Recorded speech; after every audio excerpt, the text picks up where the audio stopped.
kokete yankopon Israel force omo pese omo te woni na omo hu life so sa na just say in some me fa omo kan na omo nyini okay omo hia me osana me pon na omo hia omo nja distance e wo me pon no ma won ben o kire won o se mo gwan kra ntwam ho na obeba na Israel fu nyina akobu ko chenku yankopon ba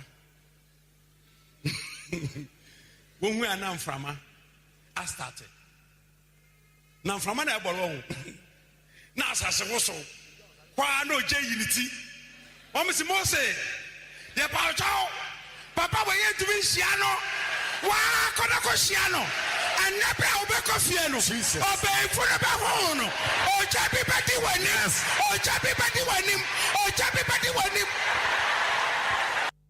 good engineering. We have decoration and good pharmaceutical. And you might be a bushima. And he has said, a radija yajuma. A bushabi or ha, when ye with some money.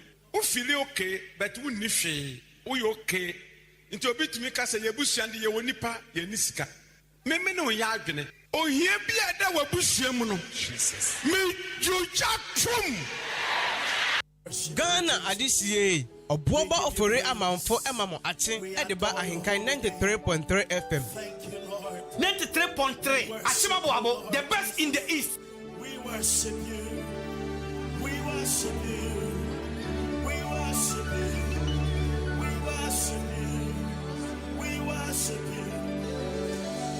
Hallelujah. Our strength.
There is nothing bigger than Ahenkan FM. For me, Ahenkan is one of the greatest media houses in Ghana.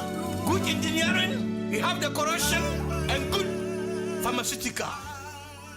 93.3 Achimabo, the best in the east.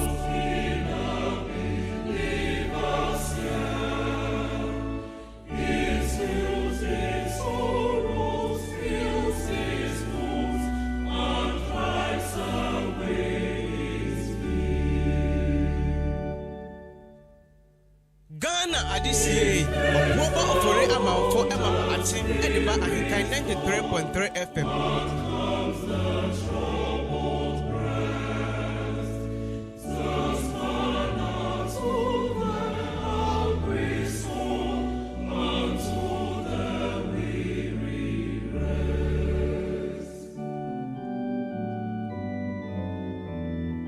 Ghana adisiye obuoba ofore amanfo emamo ache edeba ahenkan 93.3 FM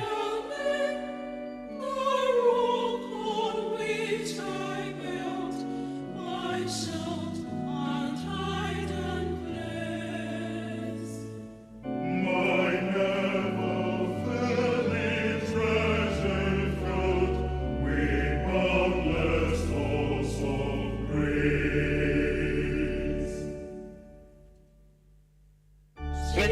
There's nothing bigger than Ahenkan FM. For me, Ahenkan is one of the greatest media houses in Ghana. Because you ask the right questions.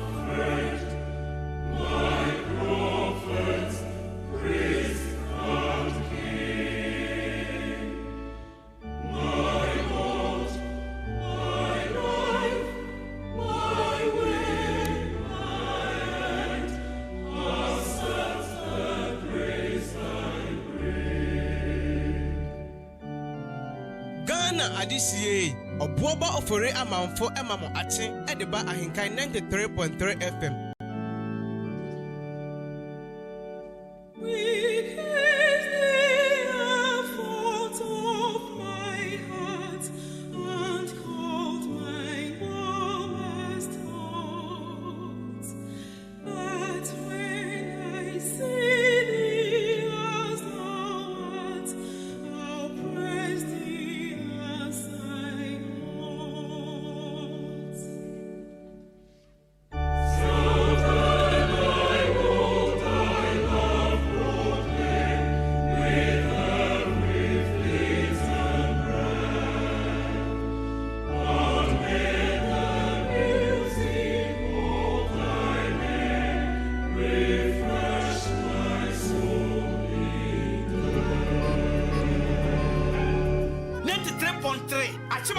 The best in the East.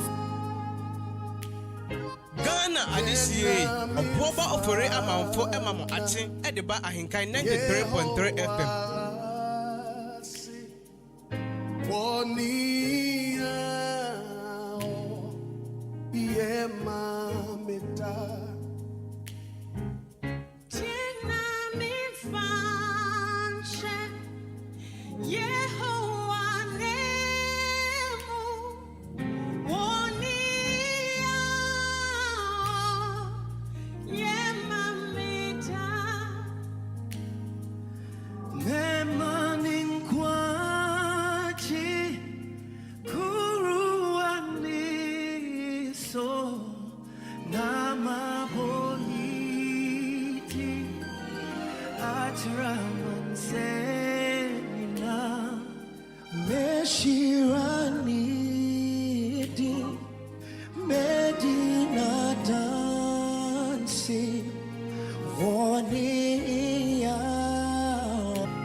The best in the East.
Obuoba ofore amanfo emamo ache ediba Ahenkan 93.3 FM.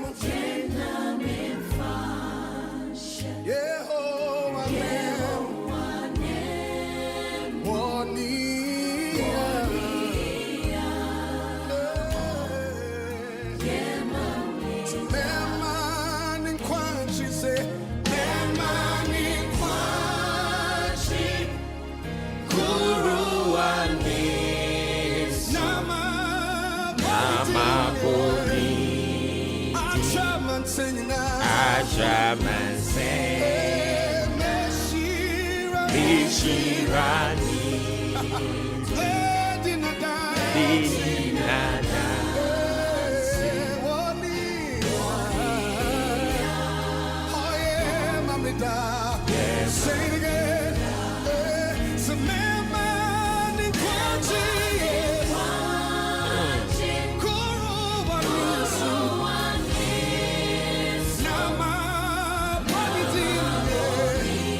And indeed, how sweet the name of Jesus sounds in a believer's ears. It soothes his sorrow, heals his wounds, and drives away his fear. And drives away his fear. And drives away his fear. It soothes his sorrow, heals his wounds, and drives away his fear. It makes the wounded spirit whole and calms the troubled breast. It is the manna to the hungry soul and to the weary rest. Now we'll repeat it. And to the weary rest. Another stanza, or see, dear name, the rock on which we build, our shield and hiding place, our never failing treasury, filled with boundless stores of grace, with boundless stores of grace. Our never failing treasury. Another stanza, see, Jesus, our Savior, shepherd, friend, our prophet, our priest, king, our Lord, our life, our way, our end. Accept the praise we bring. Accept the praise we bring. Our Lord, our life, our way, our end. How sweet is the name of Jesus sound in the ears of believers.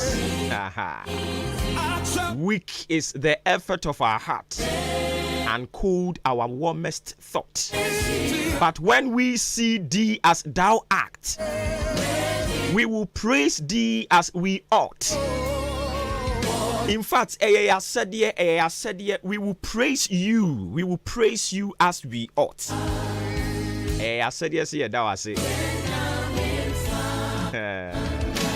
So then we would thy love proclaim with every fleeting breath, and triumph in the blessed name which quells the powers of dirt. Papa.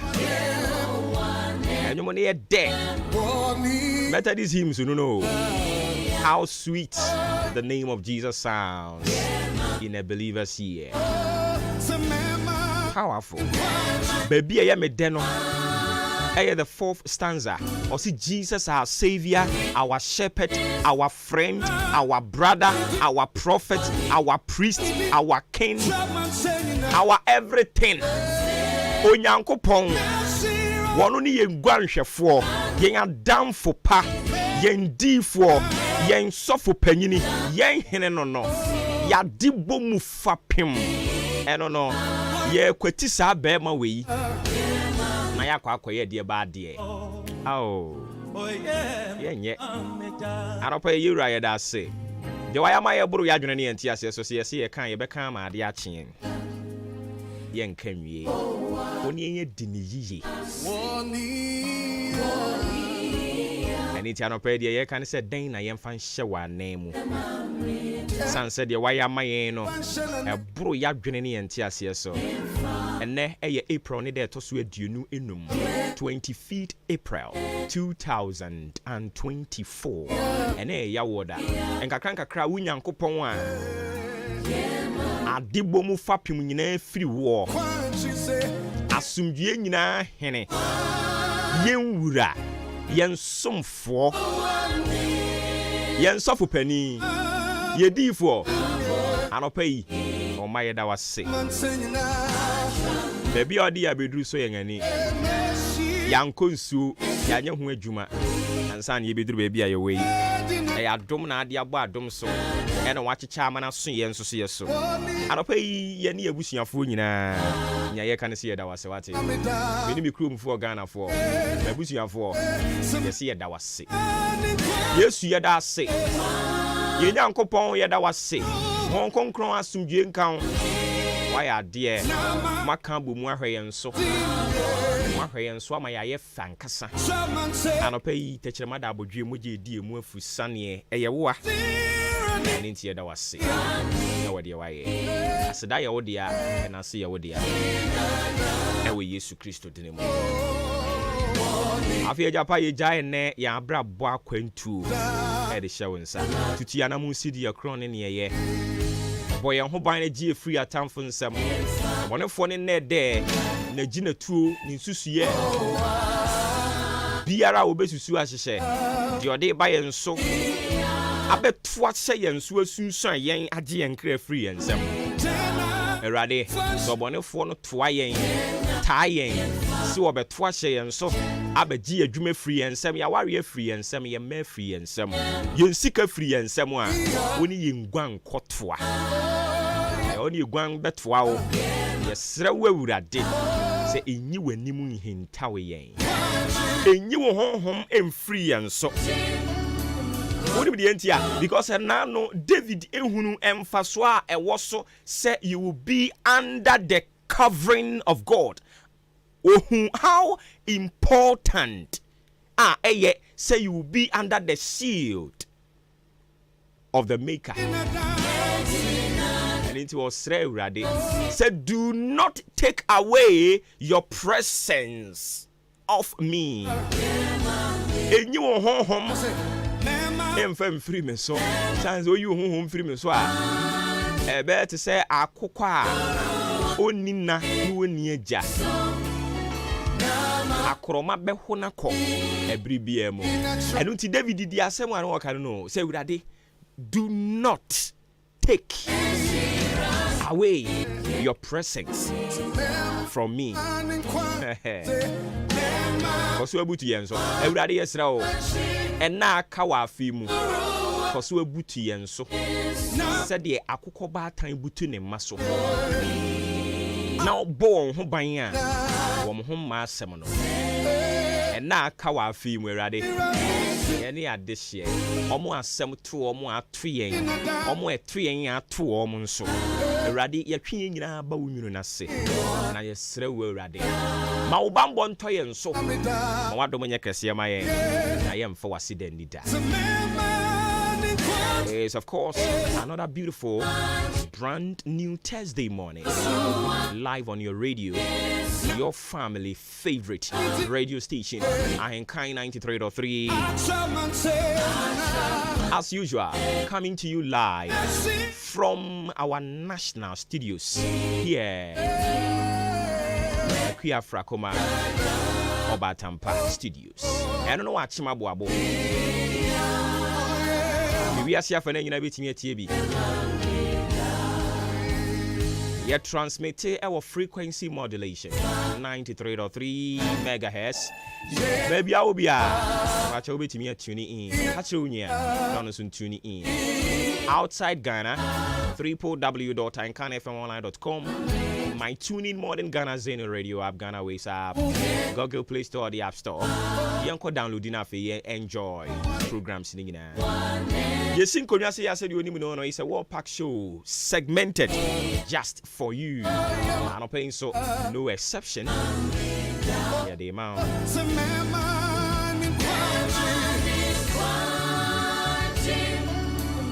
You said I should know we will bring some of the bebro.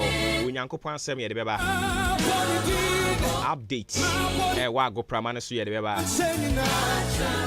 I feel ya catwa actua to a swinging answer. Yeah, dear bebo queen. Yeah, the Asadan the Bema Boafo. The top notch production team in town. A team led by Jumpahini Kofi Mensah, Kobe K, Billy Man, Udi Ahenkan Kwame Yaboa, the executive producer. Privilege to speak on their behalf, meeting or Boba Ofuri Amanfo. I don't pay so many as what it. So I'm a crime where you many more car anymore. If fear home, baby, I'm a queen be a store. Baby, you are mamekwanbia.com and pay. A bommy muase. Many a song, Sunset Radio in the doors. They say, well, who me more bonadia to Hano. I just open yourself. And the answer, you know, Benantipa. Yes, show ball. Said you could be Bob Bremine. Yeah, he told the man, come on, creature man, some of the same Ghana. You been wanted the edicadity. No, couldn't throw do near Becca the amount. Yam fan kwang. I need to stick and stay. I mean, for you, my friends, I'm fan to us from one of you and to us. I don't pay also in control say, I dear, we went into an opinion, we want to where I says that the idea not chin 10 tempana, ha. Sapa Pepe and watch us and Neno, whether no ABC acco. I don't pay no a real what in 10. Now, watch us say, bay say, ya, dear Quaquaquacusi, a year non do. If you don't do Honomode chrono, a wiani be in it.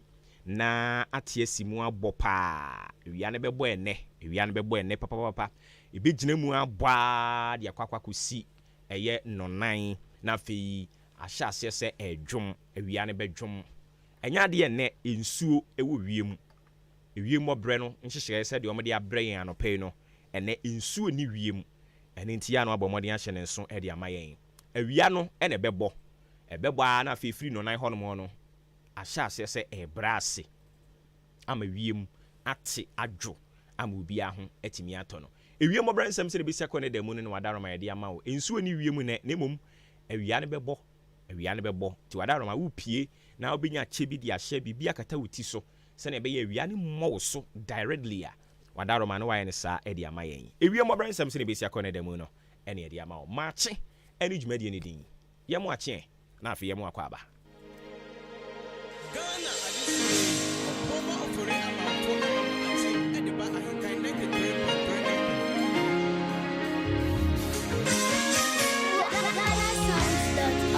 The pages of my life, I love you. Tell of your goodness, every chapter of my story. Show how you led me, Lord. I'm the handwriting of mercy by the finger of the Lord. This is the finger of the Lord. You've been right here beside me, through the fire, through the rain.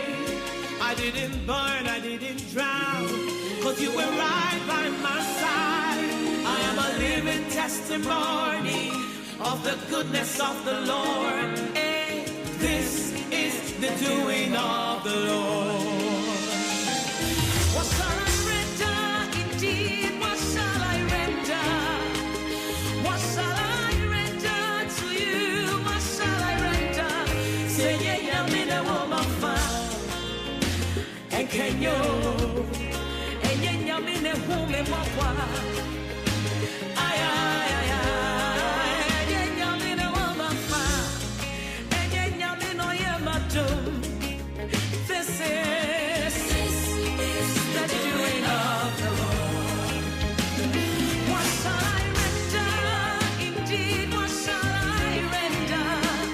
What shall I render to you? What shall I don't hear fuck a crown fan to us where you nyame asem no. Ne Nyankopon ya adem o chine fiada. Yemra me wie bibia mfa ma we na ye kenkan Romans chapter 11. Romans chapter 11 verse 29. Romans chapter 11 verse 29. Sa wo kai asem a ye ka ho asem ne ye se den. Yea. What is in your hand? A ding and a wowen sem. I don't pay you question you be sa no. Onyankopon si yemra me bisa ne ma se den ne wo mo nsem den wo mo ekura mu den wo mo ye ho adwuma wadwuma eye den e den na wukura mu sese ya ka ho nsem bebre no a na no pensu ye pese atwe wadwen di si ne fa bie ade bia onyankopon de ama wo no onye o tie eni nti hu se ya na nkrofo bi ta ka se odifuo ye nimu ne pa odifuo ofiri nyame na nso so ye maasem ne maasem na chi nyina oso microphone mu a ohunu niama ne ditodito eni nti ama odifo na asem a wo kan se me kra no se me ko hye nkom na me ne oba da ena mani bie kese wa we abun nsam be da odifo ne atia ne se ade bia onyankopon de manipa no wonsanye na mom otwen ho akuntabuo and into whatever gifts, whatever talent, whatever things that the Lord has given to you, He will never take them back. But there will be a day of reckoning.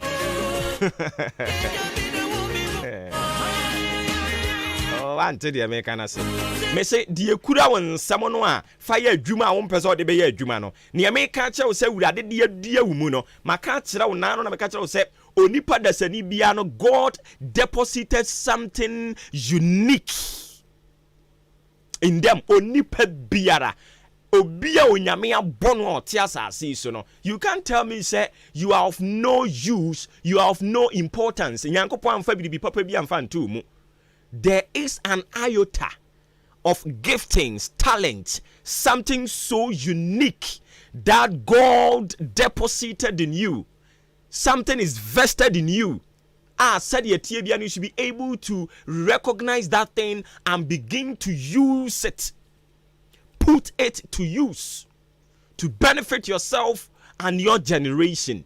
Failure to do that, God will not harm you right now. But certainly there will be a day of reckoning. Nyode ma wo no obebu hu akwanta nti so obeka ya o se wabra wo hene no e ba betu kwan no wo frɛ na somfo no listen to me yo asomfo no omu nyina wo ma wo mo bribi oma ebinim num oma ebinim yensa oma obi baako enu nti onipa biara onyankopon abo aba asase so no awurade di bibi di amount odi biribi de adua wu mu enu nti eye wo wasede se obebo mpa ya aka kire nyame se meme madoma chede made a wodi dua mi mu enu na eba beboa me because abusua bi nyame de wura mu no obotaye ntia kuro bi nyame de ko wura mu no obotaye ntia adwuma nyame de wura mu no obotaye ntia enu nti wo se wo tena asena bi se ho se ede ben na me awurade odi ma me awurade meme den na odi ma me ye soronko ewo minnuan mo ho a ewo se me di ye dwuma e maso ba mfaso ewo se wo tena asena bi se ho sa nti se utie sa scenario no a sa biblical antecedent no a mo de aman a ya ka ho asema kan no o se wabra owura ni betu kwan no ofre na dwuma yefo no na oma obia bribi and until every man born of a woman under this sun onyame ama wubribi a wo sa wodi ye adwuma ema so ba mfaso ma me kan Bible ne mfama na afi ye ma sponsor for no kwan momra Romans chapter 11 verse 29 or say for the gift and calling of God are without repentance. For the gift and calling of God are without repentance. Efiri say ahunin nyankopon adoma chede ne nefre numu Mame sensi twi ni so yere me kenkan ye mfama wo se efiri se ahunu inni onyankopon adoma chede ne ne frɛ numu ahunu repentance. It is onyankopon de ade de ma wa de ama wo de ama wo a de ama wo a wanyi mfiri wo nsɛm bie no nkyerɛ sɛ de a wo pɛ bi afa kɔyɛ ebiri bi beso a de ode ma wo no ade nyinaa will appear before his throne to render an account of everything that was given to them. Whatever things you have in your possession, be it children, that is the gift he has given to you. And the last time I told you, sir, your children are not your bona fide property. You hold them not for yourself, but you hold them as a caretaker for the owner. Who is the owner? Onyankopon. Nti was so hweso ye. Son say there will be a day every creature will appear before the judgment throne. Say we wo, say we tiasio, ade bia we bia bebu akonta. Hey, listen to me. Ebia ye ka tell say wo adoma chede Nyankopon de ma wo. Eye kandie. Yes.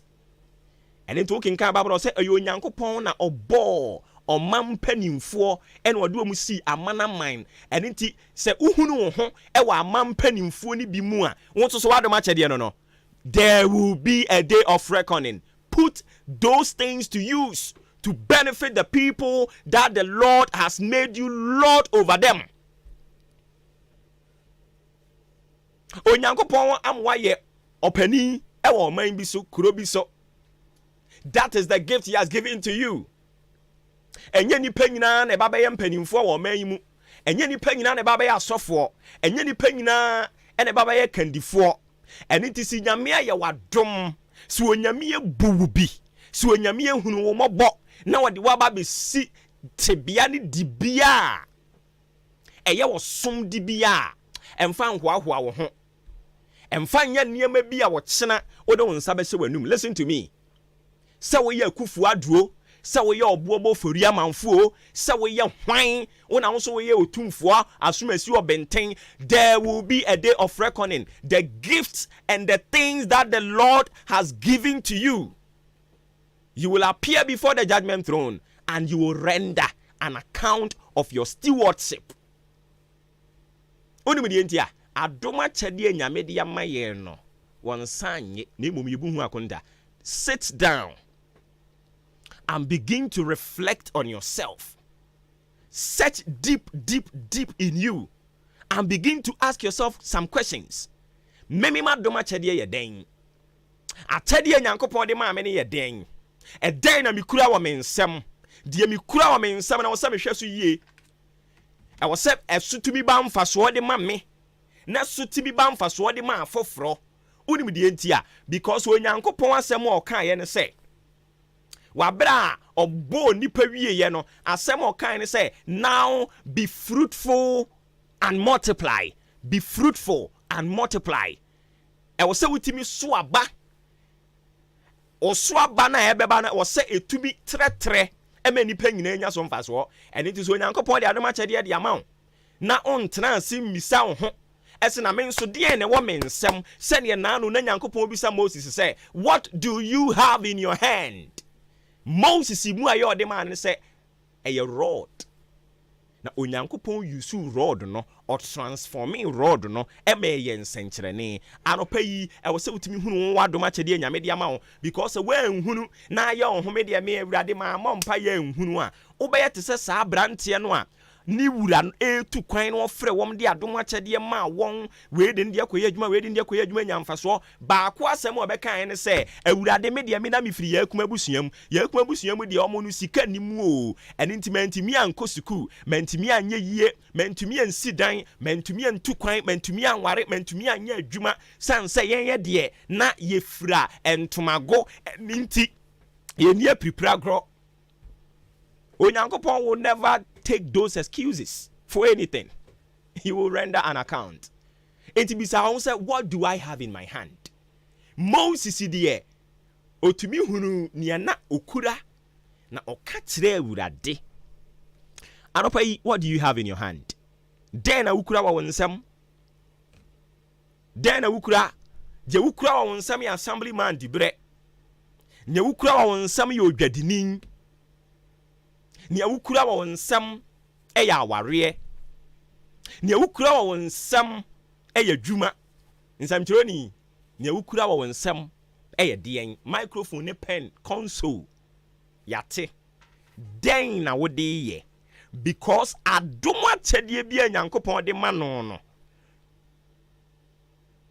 eni nuhu.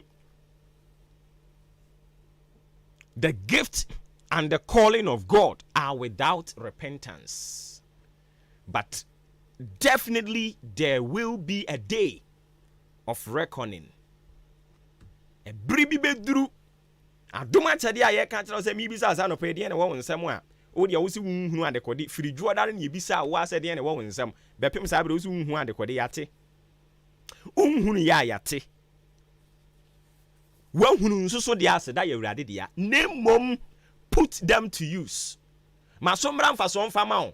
That is ade bi onyame e de ma wo no pese so ba mfaso anything na wo see be fruitful, not just that, and be multiply. Be fruitful and multiply. Israel don't bury man till the move and train and paying so. Onke and hondo moyen. Gan and Yankopon me ni.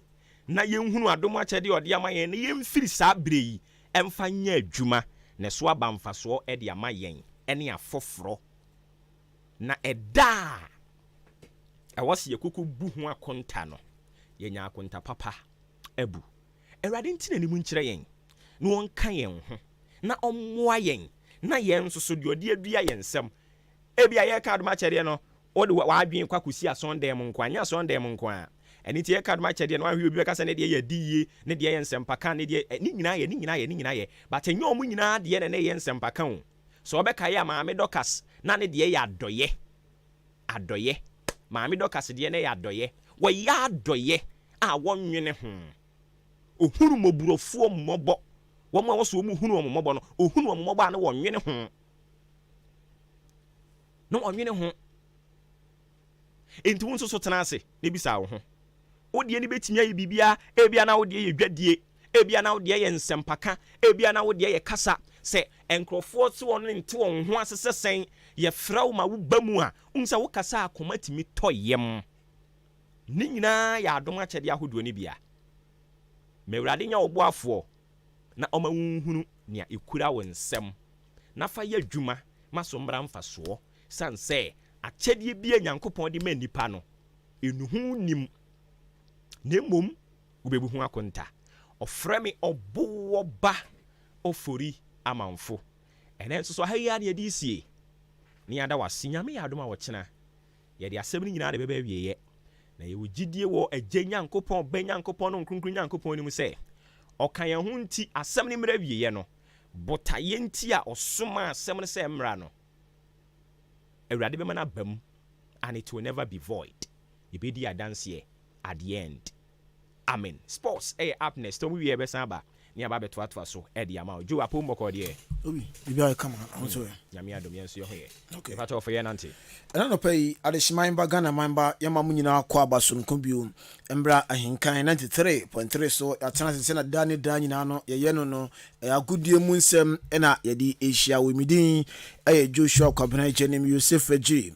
Enche obetene kan me emfasida ema Jubilee Hospital o maswen na sen abosika tuom na gudie mu nsem no enso ejaw ene no pay all kasafidi eso na okopiem o Jubilee Hospital a misrawo sabia unyare wanyina no obehwe enso atuase edi amount ya rebia attitude bia na fabre na afie ngina so ehwe no unyare wanyina enso entunyira outpatient service na eye adwuma ebia odie no health issues no opese okwa ene ya na asan wechiba ene ya sa kunya na honum edimam sa so na onsu ebia odie emu aiden ana so pese okoda hospital na afi unya asumdwe na ho eto ntema ni nyina no Jubilee Hospital enso ebeba edi amount wabra utuas kakuma bi na afi onso wada ho na bibia ko kama edi amount laboratory enso eye adwuma lab bia bi ye bi e Jubilee Hospital afi pharmacy ho se edro na opato anom dia sa ho yare a your pharmacy kese won ma edro bia bi obonye bi ato antenatal care enso aba we ni aba de ma emba na omo afafuru no ebi anyinsen no unyo ha bi e de fa ho a yesi enei for ha no bra na afi yenhwe enso ano one time emfa emma postnatal care so ho awofo no mawo moba omunyimu no enkoye misreo ode wasembe danya oba no onyeyi yeba ma ncheche ma no so anyi agina brane ahodimu na bibia nso akokama ede ama afeti ata no enso ebo adwuma ene operation and surgeries dey ni nyina no Jubilee Hospital na yeye enso ede ama maternity nso no yeye bi e Jubilee Hospital ye de ultrasound na electrocardiogram machine enso aba we ni scan bia bi ye bi e Jubilee Hospital cancer tin ho se bibi e kire badwen so yare bi e hyehye ho usuro fere so bedu nkomo ede akire unia odi be piem Jubilee Hospital cancer tin be hwe akanselo kama na face how no so no yeyi ede afiu so wani ina ohwa dia unhu ene ye eye clinic ho infili ahyemu ma wani yare nyina no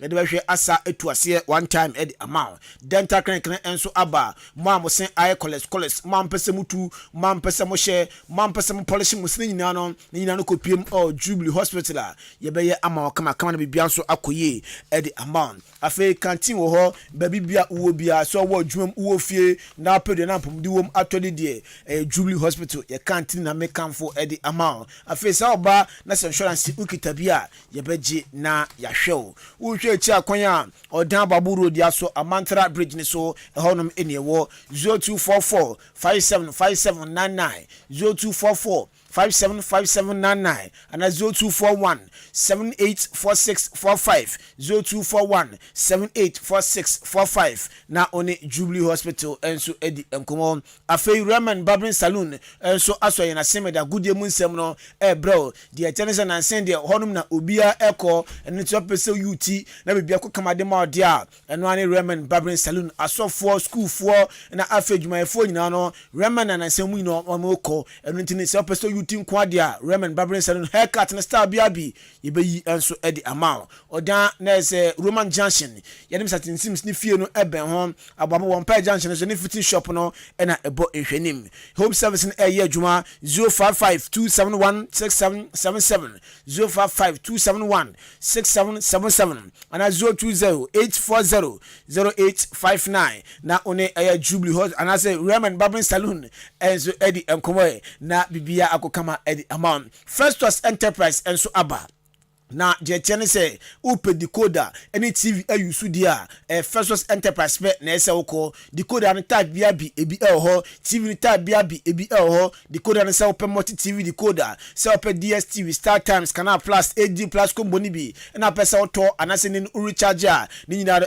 First pe na emao TV no inches bia ne brand bia bi ebi ho nom ya the TV mount aba decoder stands ebi ho remote control TV dia na fe decoder dia ni nyina ebi available and so our First Trust Enterprise the tennis the AC in swaba AC no nim say auto if baby ade bono and abehwe ne horsepower now the ato ebia ode bo sorry mu ebia ode bo hospital ebia ode bo school ebia ode bo wangasa wan krankran ufia ni nyan horsepower ne to na ni nyina bi ukopie mu First Trust Enterprise mo bi no ato na bibia so akokama edi amount ye ochumasi sport no na ebo nhwene prempren de ye fe Nanes Palace yesanso eben shelf station no achim odan number ni eni somje na feji nchirimu a esi midie 0244515849 0244515849 and 0269 305785 0269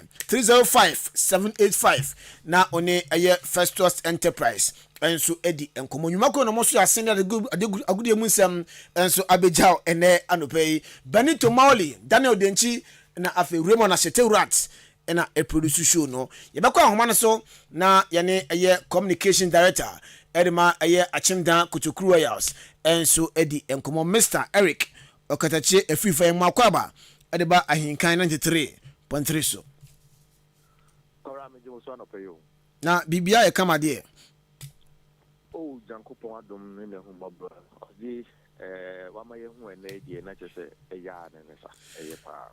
Okay, ɛna nɔpɛ deɛ ɛba wo nkyɛn a ɛnyɛ bɔne ɛno anɔpa ɛna yɛnya ɛyɛ communique in a letter form edifi ɛyɛ achimda kotokurias akachi sɛ ɛyɛ coach Dennis Ajimai ɛde amone no agyae adwuma yɛ na ɛnɛ yɛba bɔnten ibisa sɛ nsɛm no kura bɛ na ɛwɔ mu ampa sɛ coach no mu no na party ways. Well, Kabram, I mean, that's an opena, Minchia, a chief for Juma Proof, one who Juma no pay studio in us, my Minchom. I think Jack is saying, Koma Kutukura supporters and opay. Yes, I would say the official statement in Union 3, your social media handles, media, and I just say, Nyayekano, a crepe. I think, say, Coach, did this, a Jekum, Watting, a high no. Let's say 4 to 5 months we and over 5 to Kura team Sabreno na Brazilian coaches are a conform mobile and common Jumano deal of 1 or 2 reasons. In fact, head coach in Akatana no few Brazil no is to say Neira Ujano Brazil no now who are then 7 years the ending Kui Papa on soon to mean Saha say or Yajmo Abra a year and ma incident in very good condition Munti or not the 2 years so now, I could see the chap of Henry Naman at Yapo.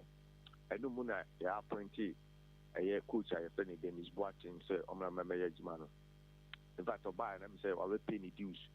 But I ran and say, oh, shit, and near my cost on the idea.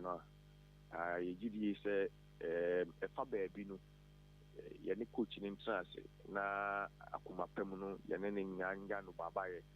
I am sure the way forward of the club. That's a bear.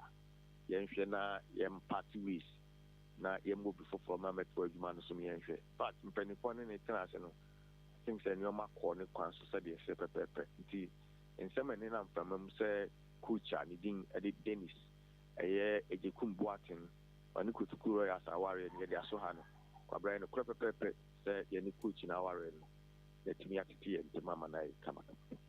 Okay, say abbo ne mabiso de but a dear potting panting Kotokurias agent so omni coach Ejekum Eje Juma ye.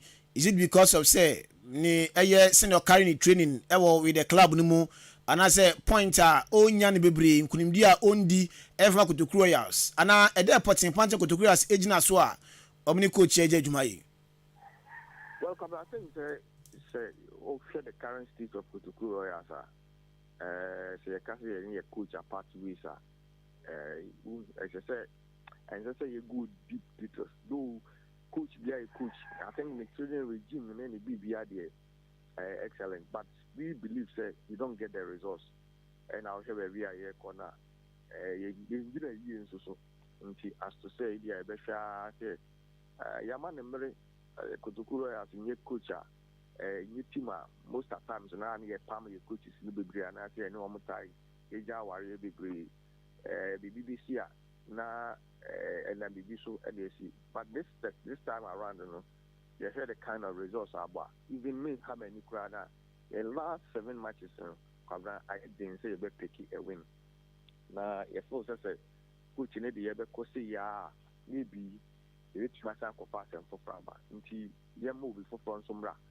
Now, on for new ideas and new plans on some ra. Yes, I said, no switch me up. Ama yetimi atete ho ana yetimi eyi ho afiri baby afiri dantia we no ntrase apam na ye ne nyina trase pam ya e asomdwe die abre ye meeting. Okay, but mo gidi say decision am take ebeboa club no e kwan be so. Well, couple of things we all know say football no they do it psychologically no. And you may be over a year Juma pa. Me no cancer CCA. The say coach for Fubia and Mobijan training grounds to say all year Juma or no. Me sure said and also they need different ideas. And now coach be in the first place. Or beg Jack to say or Baba Yako to go as a Jumano. Meaning say coach no better baby Akutukuda or Bohe Yahoo here any problems and as a normal year feminine. Coach Chrono or consider all those things and then about the judgment. And the GBA said, most of the times, you know, change coach na a different mentality ahokeka so nkokra the bad players in the money idea. And these are some of the things that you consider in India. Yeah. And I believe say kwabna coach wo now nya results there. Meaning give you more a better here. The young fan keeping na you move on and go. There are sometimes ham kakra and say ya both 4 continuous matches just the last game you could shoot 2-1 against Accra Athletic in Nkwa and it mean go. Even for that class in your both 3 matches continuously we failed to even score a goal. And we thought that all those things, you know, and Yami communication director, Mejuma, and yeah, Mr. Allen for the board, Mejuma. You GDA say all those things, you know, set player, a bit more about what terminal. The GDA say, a Juma, a coach, a Juma, a pie, so okay, no, you have no Juma. I'm not saying that Kutukura is not playing, but we failed to score, and those things mean problems are. What club no so ya and ya jine ho a ye penny premisi be nti ye gidi say coach ejekum wa be ni die won ko no obi nsum na me metra na lack me enhwe say e be tumi die jina ba bi papa. Okay, Sunday I watch him on Sports Stadium Kodokurias ene na God ena ebo obetimi a share ball say be do Sunday no na yenya a new coach e ma na elidi Kodokurias ana Sunday e be kon say a big game so. I think management consider that we before answer your part with the coach. And you know, Kase Nanka, me face and Kibi and can yes, a woman in India, and can make us a chain kakra. If you be the best and a pabe, no do back with them. Now, maybe could create a new coach. In fact, coaches are all on strong coaches are. We will be some interview, almost a more Mokikana. Say GDA ni ahotoso kakra wo so enti ye hwe say enen ko na wie die na finally yetimi appoint one of the coaches in Mobako na wa ba ye adwuma na de aboa ama ne o man so etimi ai kama enti we say about say na na registration ni ade no be ye coach ni registration ni kra na ansa na e be approve ama coach na etimi abeta first line no na Eden kakra, but you be to me be say a net Thursday dear, and come copying bear Saturday. That's a night near confirm coach. Hey, second documents maybe beer. You be to me, not coaching it to me. But so when to me and Tranquana, we are sure say the baby Sunday ever bomb match in the not to fool a new coach. At least when you a view of the players, mini team look at also between them in India and Najuni. I will be boa, a man your my Kamadia. Okay, a bear Bruni and Abibini. But we be Bruni as in baby, a druid, and your Bruni, go copper Bruni, grab up, and so now began the work permit in the Kranek, a couple busumi. Okay, you know more than any with the Bibini Kucha, or Tigana, but 3 coaches in a milk as a CCA. They know my aunt Babaya, and the 24 come with Jabum. Now, I'm a pay mobile. I'm another manager. Okay, General, I say, me and Fancy and trust Sophie, and I no pay the Emre no Shadan Dawson, Santi. I think say in ya appropriate time, I bound China for your dim common could deep more. Okay, into communications director, a year Chimdan could do Kruya, Mr. Eric Okatache Free Far, and Watan can and run a bit to your club on Ewizi, a year letter, say, or more head coach, your friend Dennis Ajikum. Omne eje adwuma ye emunchiremu na communication director no eleja ye na do pay so coach banze e be Daniel so coach se be ntena ko no ne dim ko yent also fans no efo na ni eremo brekum Chelsea bobo kunu na omusi wo perfect na oduru safo de nkoma akra de agya ene anopai na obaye na se 97 ni na enso ene se Ghana for kasadodo o si referee se won sensem de ba ono aya no mpese obeka bi efisi odan ni eremo referee adwuma ni mu aso no onhyede ni mu yie efisi omo ana makwa practice na makosu omo de ene mo de aba abontinti on de aba na se bia referee won sensem se bia brekum Chelsea abobo awie na se yenko kan referee won asem de o so ne de on bi efisi Ghana kroma kra no va kra yi ni bi me de officiate no na me mpe officiate asem ka me hwe me chi bu kompo na me hwe number 12 anas exposure let me share referees a lusu ye let me share referees a training amo ye adwuma no before say your preference no too much pressure me breakum Chelsea about the match na ye lusu na they me can reference because me say referee no decisions be about take here regulation no kran onim say referee no maybe he didn't get opportunity to have a VAR to watch whatever he did try Barcelona and Real Madrid try go Rudiger able player ball 18 in a reference who and a reference who win a foul. So what will we do? Until officiating, we pray say God will give them the day for them to be able to officiate to the fullest maximum. We command and now do Safo Edijay and I know Ansi Wabe Fay or Toto and sending the money man Papa a friend was Senata Udani Eremo our Sky Bukuno and I say why President Obukuno Ayenedia Afi Ghana Aye MTNF Capano or also and a down no set chairman Esha to Yamana Fibia and Shu Korean and China Beto just our places here the movie Dodo and into Ghana football no to me beam or Baby Jaina for Chinho and so at the free football no those I was our friend was not there or Casado Dona bad football no money na and ANSA obi etitu ara se hu se obi wiawa chirokoma efe no na fempinfo entrance hwe na amomwa Minia that person I can't nasem because me no relationship go beyond that but ono awe hu say this time me can come because as I complaining too much as I complaining too much now before says oh yeah football na say oh yeah business as I want to share with him e be out be show kishi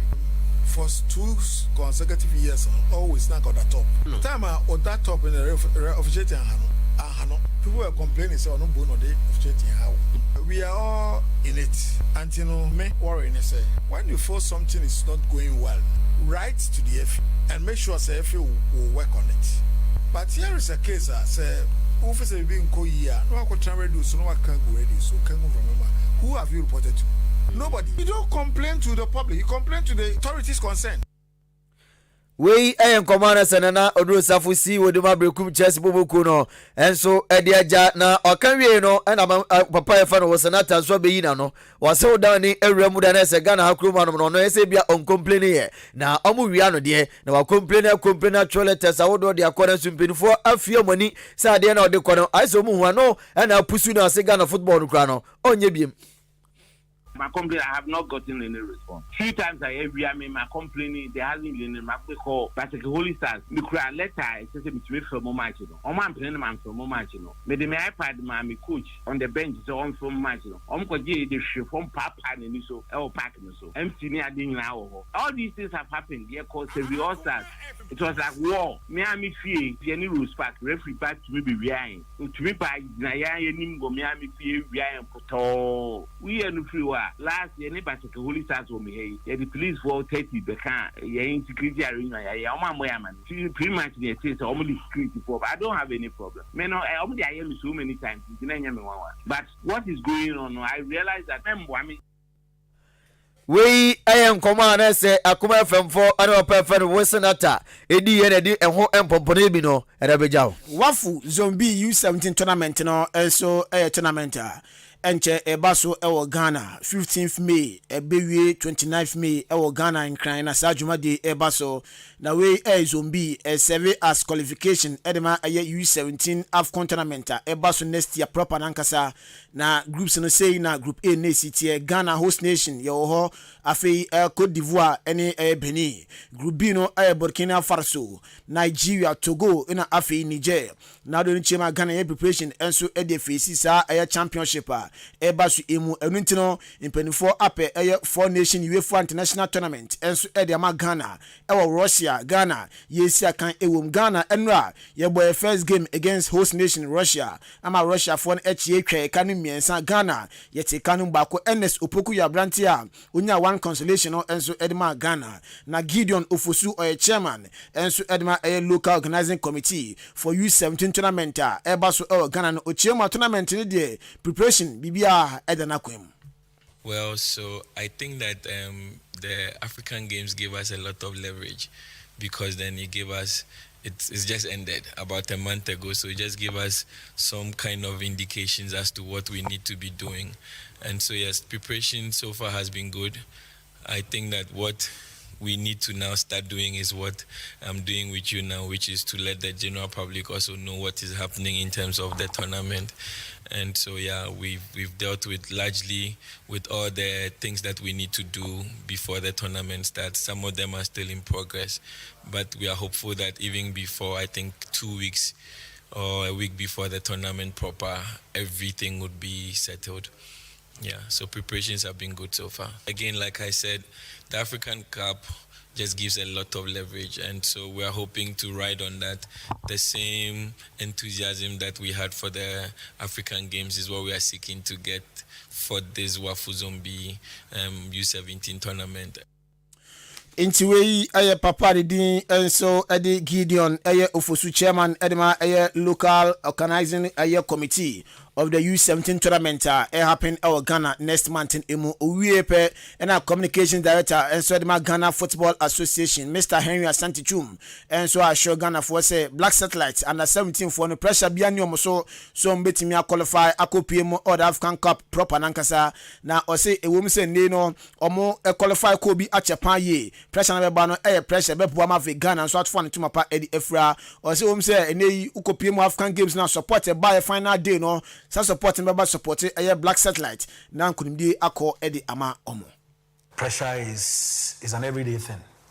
Whether you are the host or you are playing elsewhere, there is always pressure because we are a powerful football house. Our history says it all, and then also the excellence in the U15, having been one of the best countries to win the U17 World Cup.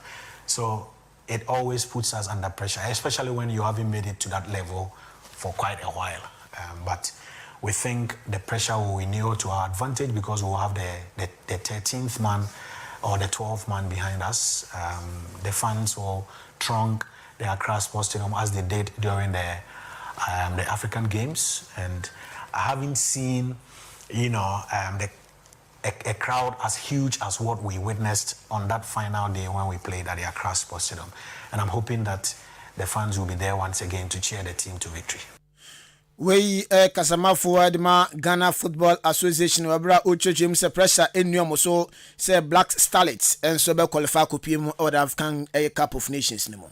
Yenani enkwama no fa wana se kan so enta dwumade kese no echemfem odan ni remo na se Endra French League game ba kwa todwa Laurent Etran fie boy kana ba kuma Paris Saint-Germain enso ebomo eka no enan ewoda game etodwa Marseille Etran fie she kan mienu ema OJC Nice enso ete kanimo eye mienu a na sidi kosi enso enono mo na kotran fie omo ebo kana ba ko ema Leo Matropo prayer amantumi antiakan enra okopiemu EP onimo match day 29 games no enso etimi eba so na eye boboku a wondin ede eye Wolves etnase omani Bournemouth edi bonia Antoine Semenyo Ghana ni Abrantie she the only goal edma Bournemouth enso edi nkunim Crystal Palace shemieno ama eye Newcastle enso entimi anti Everton shemieno Liverpool anti Manchester United enso eshe enan ama ne Sheffield United enso eti kanmu mieno Brighton and Man City airborne ene afi Copa Italia semi-final no enso eyade games no eba so Atlanta she 9 ma Fiorentina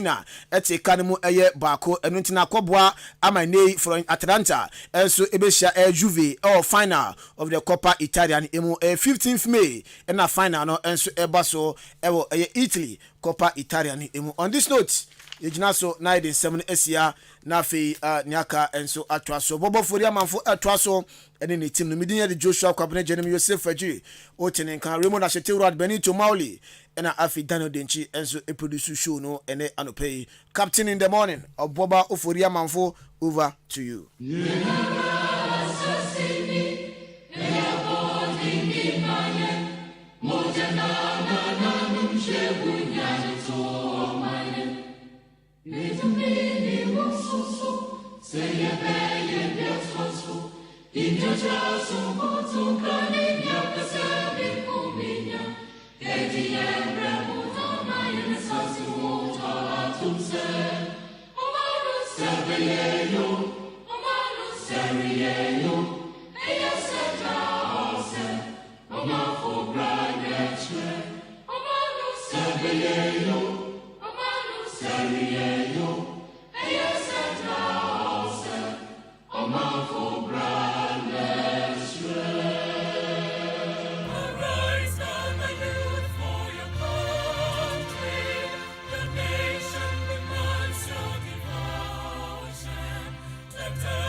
Adisie, Obuoba ofore amanfo emamo ache edeba ahinkan 93.3 FM. One day,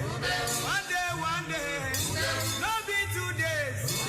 One day, only one day. One day,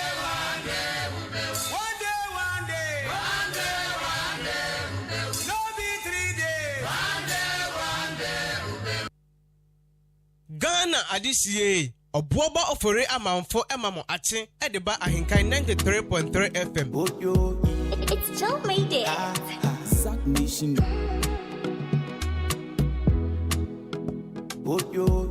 It's still made it.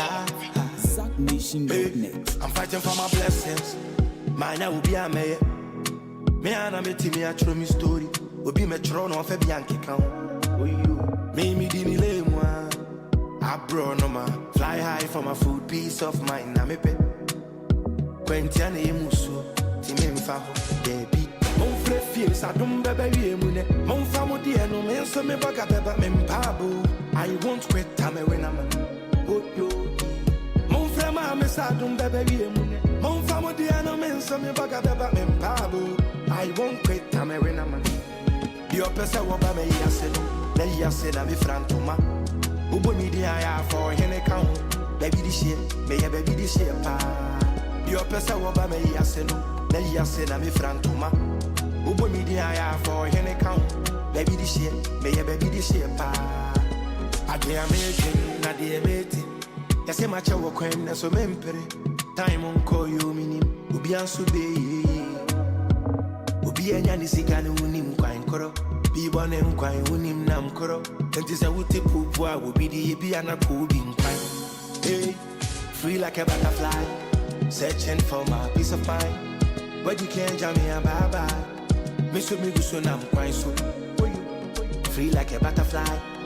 Searching for my peace of mind. Young faster than confirm the sports team. Joshua Kwabena Ejini, Kofi Ejiri, Ben Mawuli, Daniel Denchi, Raymond.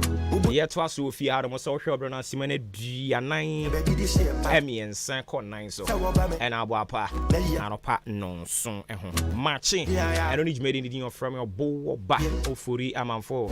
Yet was Sophie Adam the amount. Hello, the kind, and then Uncle Science a war packed. Nkofu edu omo awo den ne papa. Of course, was there never Kofiana. So definitely we will join Jonathan was coming and celebrate them. Na yakoyen anim. Ojan mabe be here. I will try munya yetine your glory days are here. I'm fighting for my blessings. Mine will be a mayor. Me and I'm a team, I throw me story. Will be my throne of a Bianchi count. Me didn't lay one. I brought no man. Fly high for my food, peace of mind. Ghana Adisie, Obuoba ofore amanfo emamo ache edeba ahinkan 93.3 FM. Mine will be a mayor. Me and I'm a team, I throw me story. Will be my throne of a Bianchi count. Me didn't lay one. I brought no man. Fly high for my food, peace of mind. I'm a pet. Quentiana Musu, Timim baby. Okay, hello. Hello. Good morning. Good morning. Pachapo Mokodi. Yes, I do. Yeah, the radius. And Pacha no pay. She say any dahi.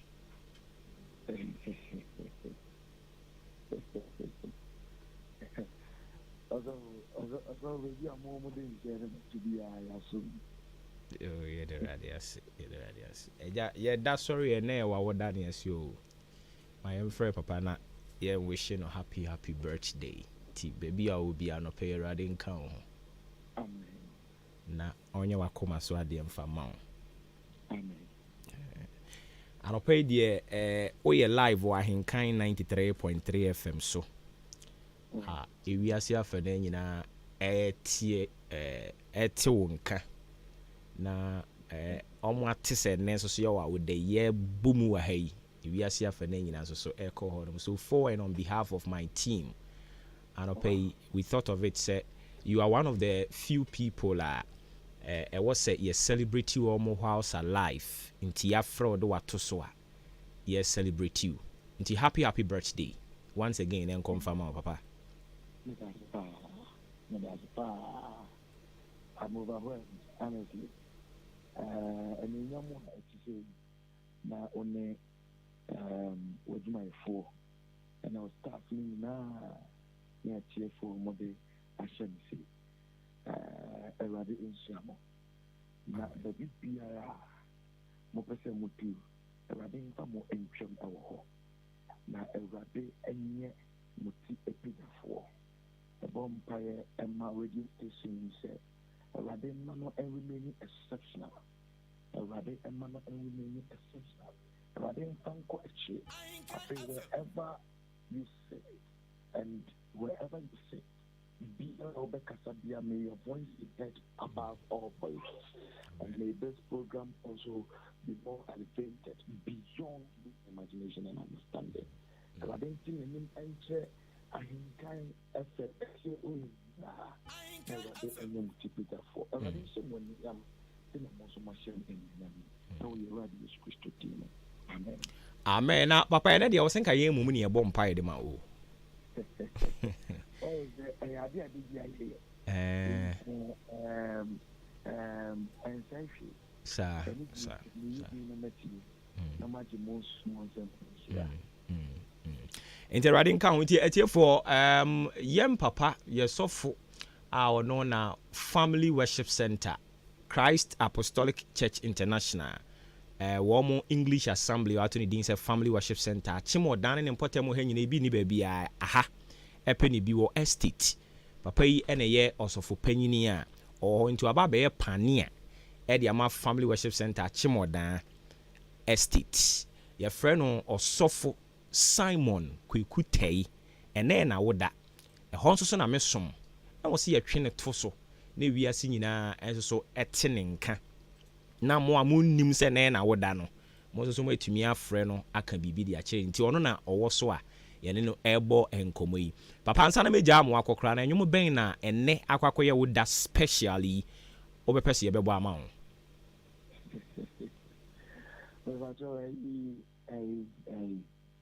That courage on you. Metiasi, Adwuma-Adwuma. Never told me to do anything. Metiasi, yeah, what dom quara. Iradi, near wire mammy so. Yate. Papa, send me to whom she have not. Although can it seem no voice to be a powerful. Hey, Shabba say, or the Adwuma-Adwuma dear, Grody. Okay, to Papa Yamin Cow, na ene ni audo nsa besu bia nyi nhira wanya afe ba kwa kan mfie ho se ne na no abofo no beka kire Abraham ene Sarai se afie se ne no omudin asesa na mpa omudin sesan ye from Abraham call Abraham, Sarai call Sarah, ana se kire ye ododo agya ene ododo na no sa pepepe ne yesire Nyankopon se afi nru ne na yensan eni wo birthday ibiem no na nioma bebre ya sesa e wo abrabo mu a ede anuonyam hye ene adansedie na enam so betwe edom ede abre nyame ahenie sanse osi we overcome them by the power of our testimony. Erade mfa adansedie ne mmoro omane mmoro oni wufiefo so na enipa hunu se de ode ne ho tu awurade so no ade nyina diboa no na ewie ne ye. Papa ne waya ma ye ni so onyankopon ka wo ho wo ye nsofo but wasan ye nua prekope atenetene ene nkoma wo ni ye di no eboa ye mu bi pa erade nka wo ho ene on behalf of Family Worship Center mpanimfo ene mu mofra yese ye ni so se wo ye nsofo erade nka wo ho ne dai. Amen. Amen. All right, sinti ye bedi nkomo akire. Bye bye.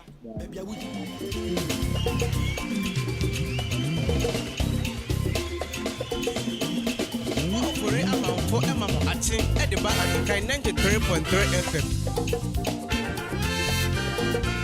Ghana Adisiye Adwuma for Emma Atin Adwuma-Adwuma 93.3 FM.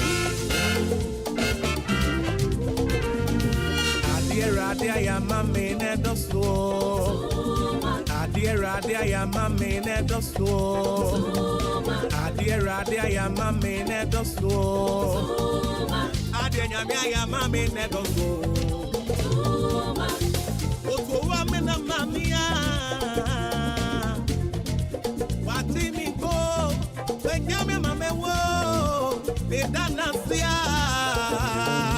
adie ya mame ne dogo adie ya mame ne dogo adie ya mame ne dogo adie ya mame ne dogo oto wa me na mamia wati mi go when nyame mame wo be danasia adie ya mame ne dogo Oba ofore amamfo emama ate ediba ahinkai 93.3 FM. Adie ya mame ne dogo adie ya mame ne dogo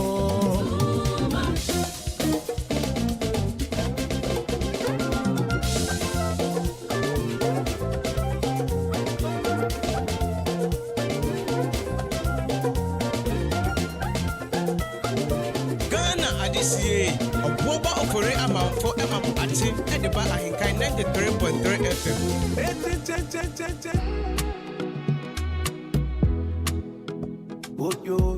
It's Joe Mayday. Submission.net. I'm fighting for my blessings. Mine will be a mayor. Me and I'm me a true me story. Will be me throne of a Bianchi count. Oh, you. Me didn't lay one. I brought no man. Fly high for my food, peace of mind. I'm a pet. Quentiane Musu, Timemfa, baby. Mon frère feels I don't baby mune. Mon famo di no me so me baga beba mempabo. I won't quit time when I'm mon frère ma me sa don't baby mune. Mon famo di no me so me baga beba mempabo. I won't quit time when I'm your person wa ba me yaselo. Na yasela me frantoma. Okay, I don't hear for some messages. I can't some fan to us on Queen anymore. Now I am found that into your braco into your foot in addition woman fan to us. And for my was showing so matching. I don't need to mediate anything. So I'm when round you once again.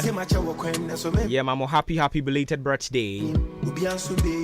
And Rana Yinia ba a fear ample for now would I Moboy celebrating a camera and in Tiano pay a see the Munina must you free like a butterfly.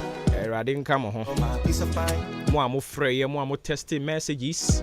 I didn't come in home. Maybe I bear my Drogy Gabi and ran on so and I would a happy belated birthday once again going out to you. Drogy Gabi or Takora Day.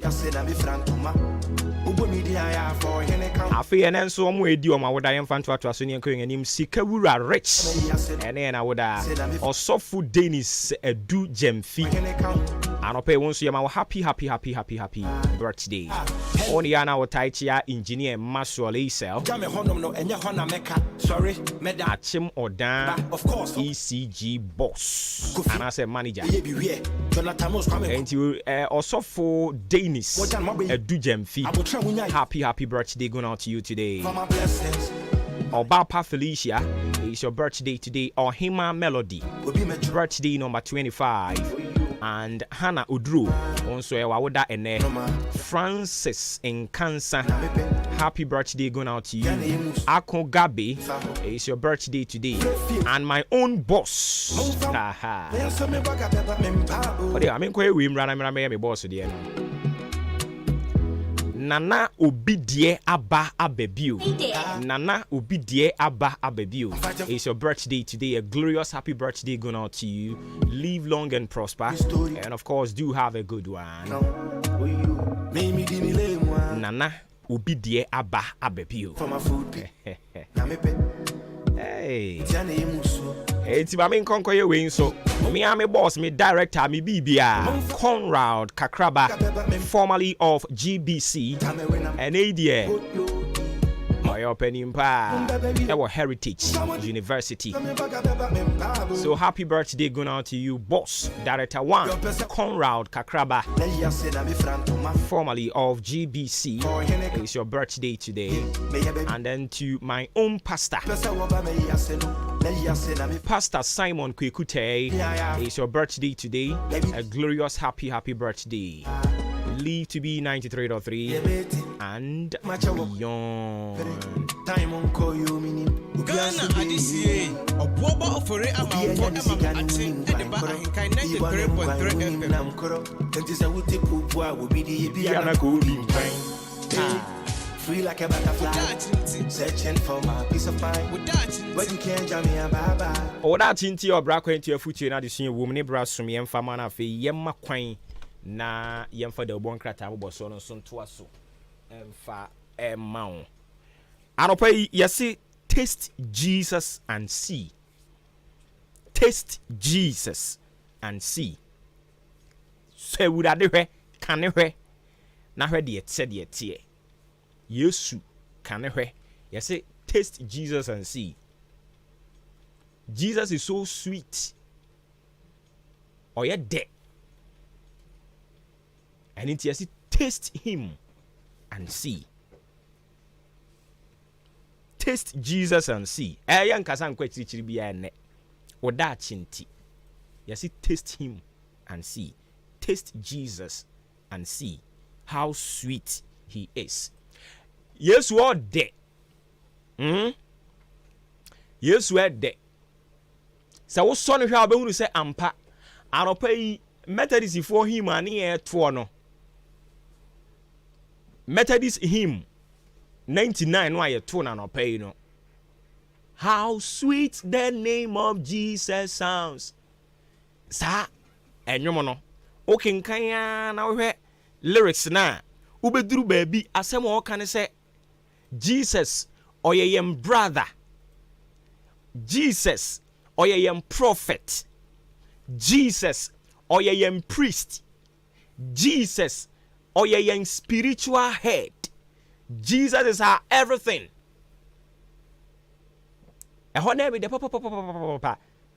My prophet, my king, my priest, my friend, my brother, my everything. Ono ni nyankopon. Oye de. So newe, kanewe. Sa wo kewu ade ahwa. Ubehunu sampa ode. Oda chinti. Batawurade suro no na di na hyede eso na obehunu ba bi ode obewie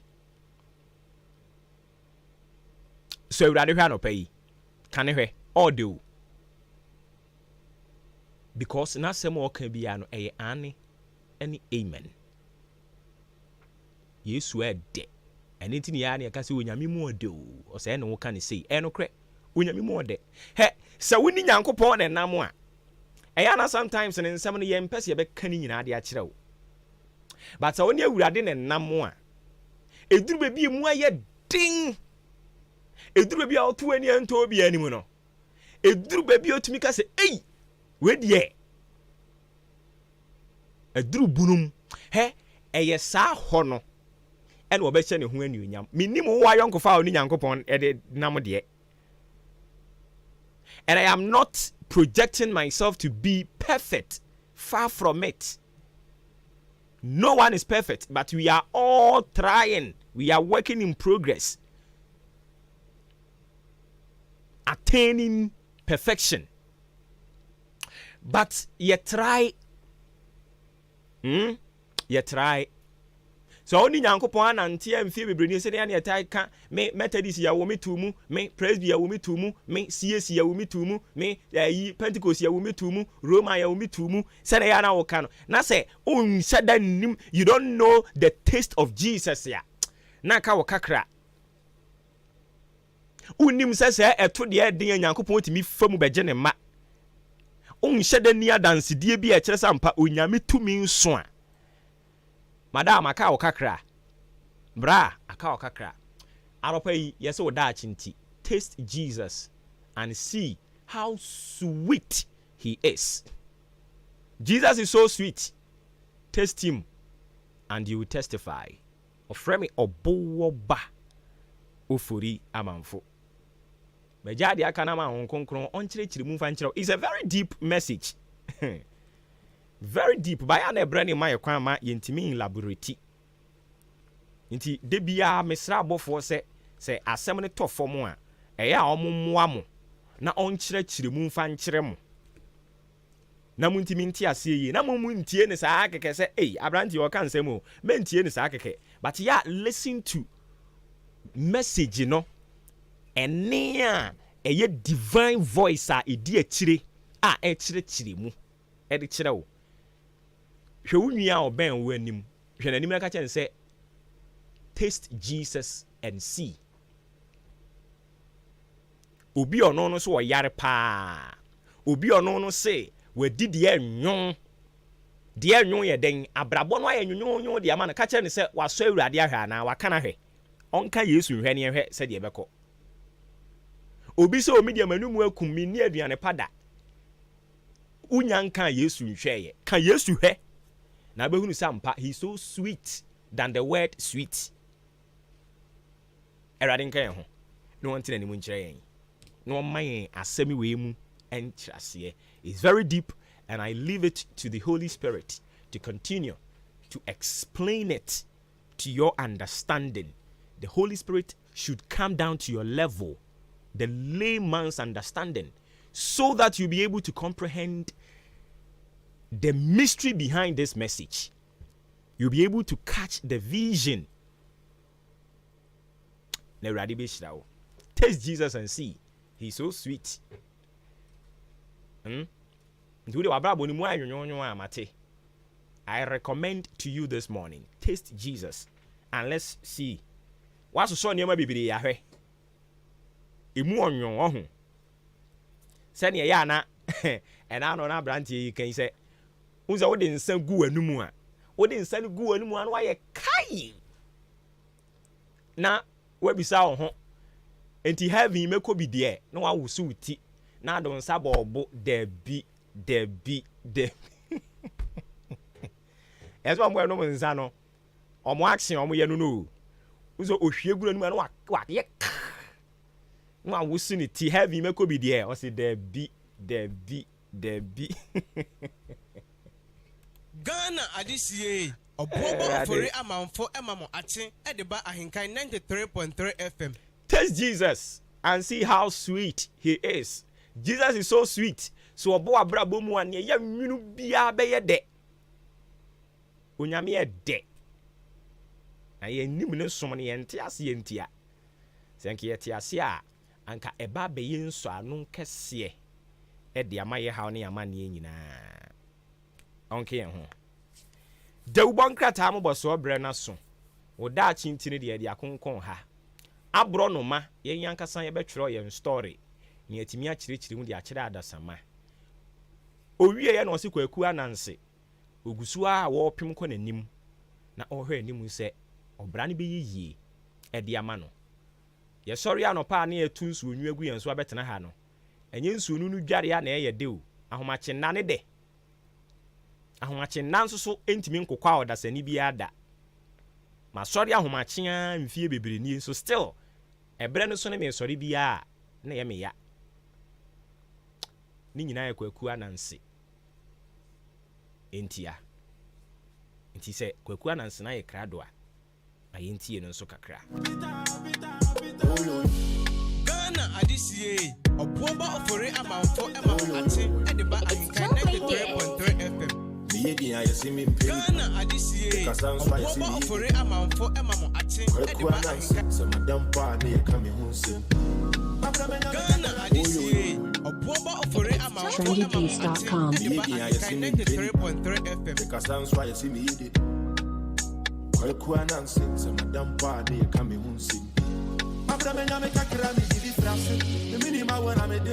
FM. Life is a wild carnival. Mama many be why I can wash. Ekitamina when you be to me pass it. I cherish every moment, me my spirit day free. Life is a wild carnival. Mama many be why I can wash. And pim time, pim done. It up to a mess, sorry. Nabusi editi ya me want them. Any mere won't pabu anu ke and coming. And pim time, pim done. It up to a mess, sorry. Nabusi editi ya me want them. Any mere won't pabu anu ke and coming. Yanya me pennies and I'm 964. Man kwa ebusi ya better come. I do this for my family and myself. Drip this say be kum kum. When you be pennies, I'm in a mommy, nice sissy. Man, cry, I wish you better come. I do this for my family and myself. Drink this, say, baby, come. What you eat? I'm a soldier, one man soldier. Instruction soldier. What you eat? I'm a soldier, one man soldier. Instruction soldier. And pim time, gum. Get up to a mess, sorry. I was saying, I'm in water. Any minute won't have one who can't come. And pim time, gum. Get up to a mess, sorry. I was saying, I'm in water. Any minute won't have one who can't come. And Tibrana, so you ever if you had a man fear the one cratam was on, so they are twice so at the amount. Still, our birthday need Jinam. And yes, and Ketwa, fear, ye dear, could see the following week, you know. Yeah, petty birthday now, watching that. Oh, fear. Na aropa median ka sasemi e free bread ba ye bepem sabri ehun hia me because oba ne bema a wo mo anyin ekokoye o ma de a enya de a wo senke de betena radio ni TV so ka but Ghana ha de eno kura sa ankomo ne nkrofo pe na ne ma me beka bia no pe ni se yenua ba ne de a chew pa de aba o de a chew pa ba ye asamni bai o hese de nkrofo so mu won ntwetwe de kaka ya ma ga jira o te time bomb so ne ye nche wuntia obia wone dia wote so Ghana ha yase waduane ne yenia na enya wasem o so obia semba se ne yesom ne wone fine na oba ne be ma omo ani afie omo anyin o say na bi woni mfram ham akoye o ma de mo se dia beto abonten na nkrofo asom na mo woni twetwe da enti enua ba no aba bonten ono ankasa be twere obrofo ne brofo nso e de kama waba be pa chew se wo sere mo wapa mo chew na Ghana ha de se dem di kan no waduane ne yendia na enya wasem ye nyina be papa ya no ho se ya soro abofo o de aba no ye be twen abo so pa edi ye nua ba no so pa chewa ya je atum kra me kra de me de chen dada kra because ye nyina ye tete bi so pie na mpie ye mama enko na ye nkofa de obon kra ta mbo so no emfa emamo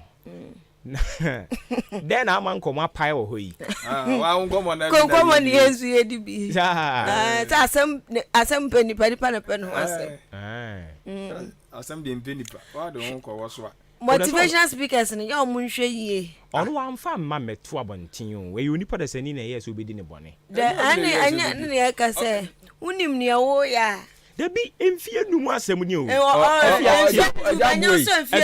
afia tie enima bi wo ho no mo a eno kre enima bi wo ho a ya twem sometimes otna se dwen na henkofo bi a ono twede follow no Twitter sama ya ochro eye de na Ghana fo ka bi Ghana fo ne obo se otie obi be ka ho asem a efrie bi ase bi wasem bi a waka ene ne adia esi ya ne wo makotwe aba oh me ne me kan mo nyante mase o ne me kan se obi aye boneda sisi ya woti hey sometimes utimi hia obi ne yesi we woni ne twempena etimi hyewo se enipa bi se ana utimi hia obi se woni na ntwempena but woni na yibibi da we etimi ya we ya so that say asenke ye na anka wonye yeah the fact that say be all tweety cancer ansem ne gu ho ne nkire se hunu se ne awusiti ansa na watworo nsem o da bi obuanga before that no my background da bi tie se obi anim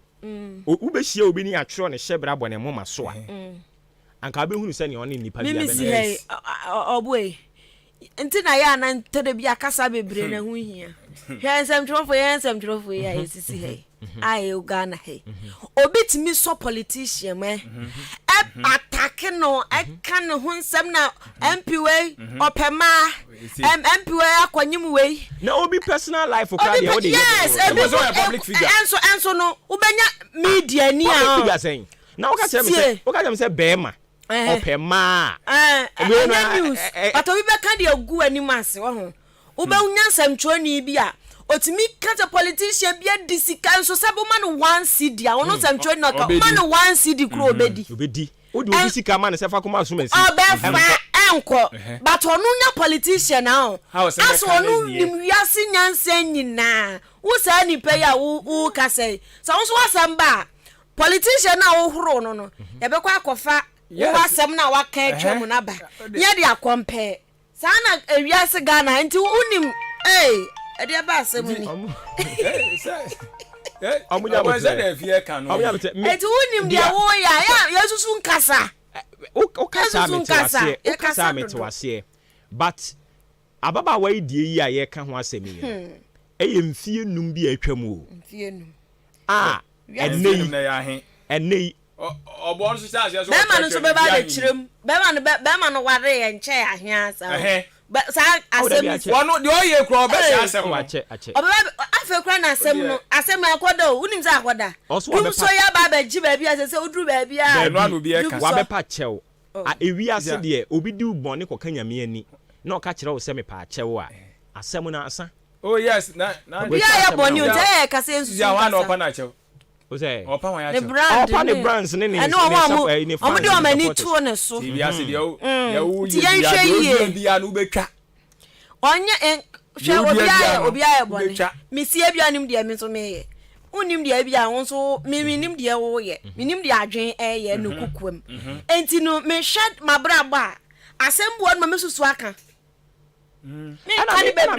Because na onim so wo hwe ni message ya odi baaye no a se no onim se na Awurade be ye no papa enyumi oto ye o se minim se na Awurade be ye me a anka mansu anka wanka se ntia no onim se 5 years to come baba be ye nipa kese nyame be na me so be ye ne kese na me dani se ono aka ono chechirim se wa fa futu afirim eye adisua de ma won mo maka no sa ni nuanom fo no so mi mesua bia fim enye ono nko obi adisua bia mesua bia fim wo so ni pa bia so bi frim se e bia nei no ba bia wo te no eni wutirim se nyankopɔ betimi ama wo so ochena tu ye bia nyankopɔ be ma wo so ochena o enti dia wo ye bia no ahwɛ ni yie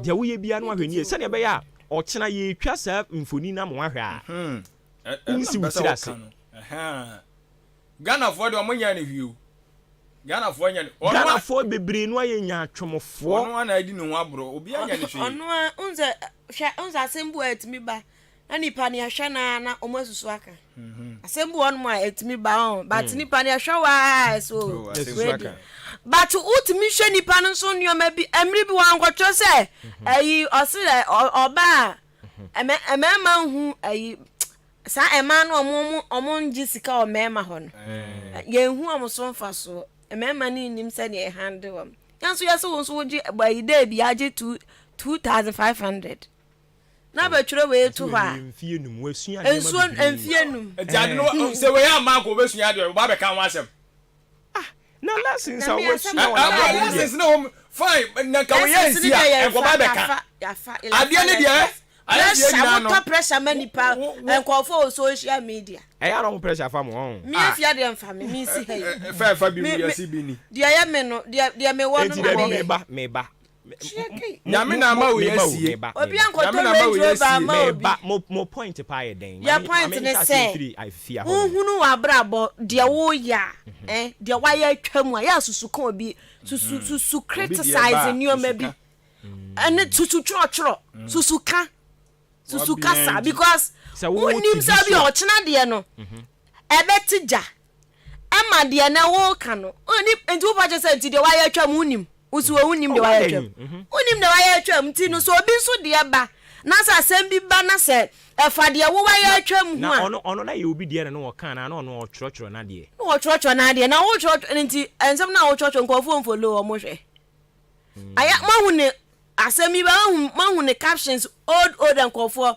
ba hu na nkofo de atag no enso won tro ne kwa obi wo tro de atu status cry bitimi e tro bo ho se wo de ayi emoji bi kra to na ye awrefo no obi hu yon se asumati ma obi ni say do na ekum yen wo Ghana he enu na ekum yen kura no adenti na wo betworo odi sa de beto obi di ka sen obi di ni emoji to ho say bia ya de say bia ya were ho how would you like say e can be bi ka share say kan fanto me ba wo aden na eno ya na me ntiase no aden na ye pese ye live ya brabo of social media sisa no maye no sisi awiase Ghana ha social media no one ye live ya brabo okay social media ya wana ati ye nyina wana ati na ti ho no interest ma brabo a me born wo me personal life and em eti ho no social media ho meko ho no mo a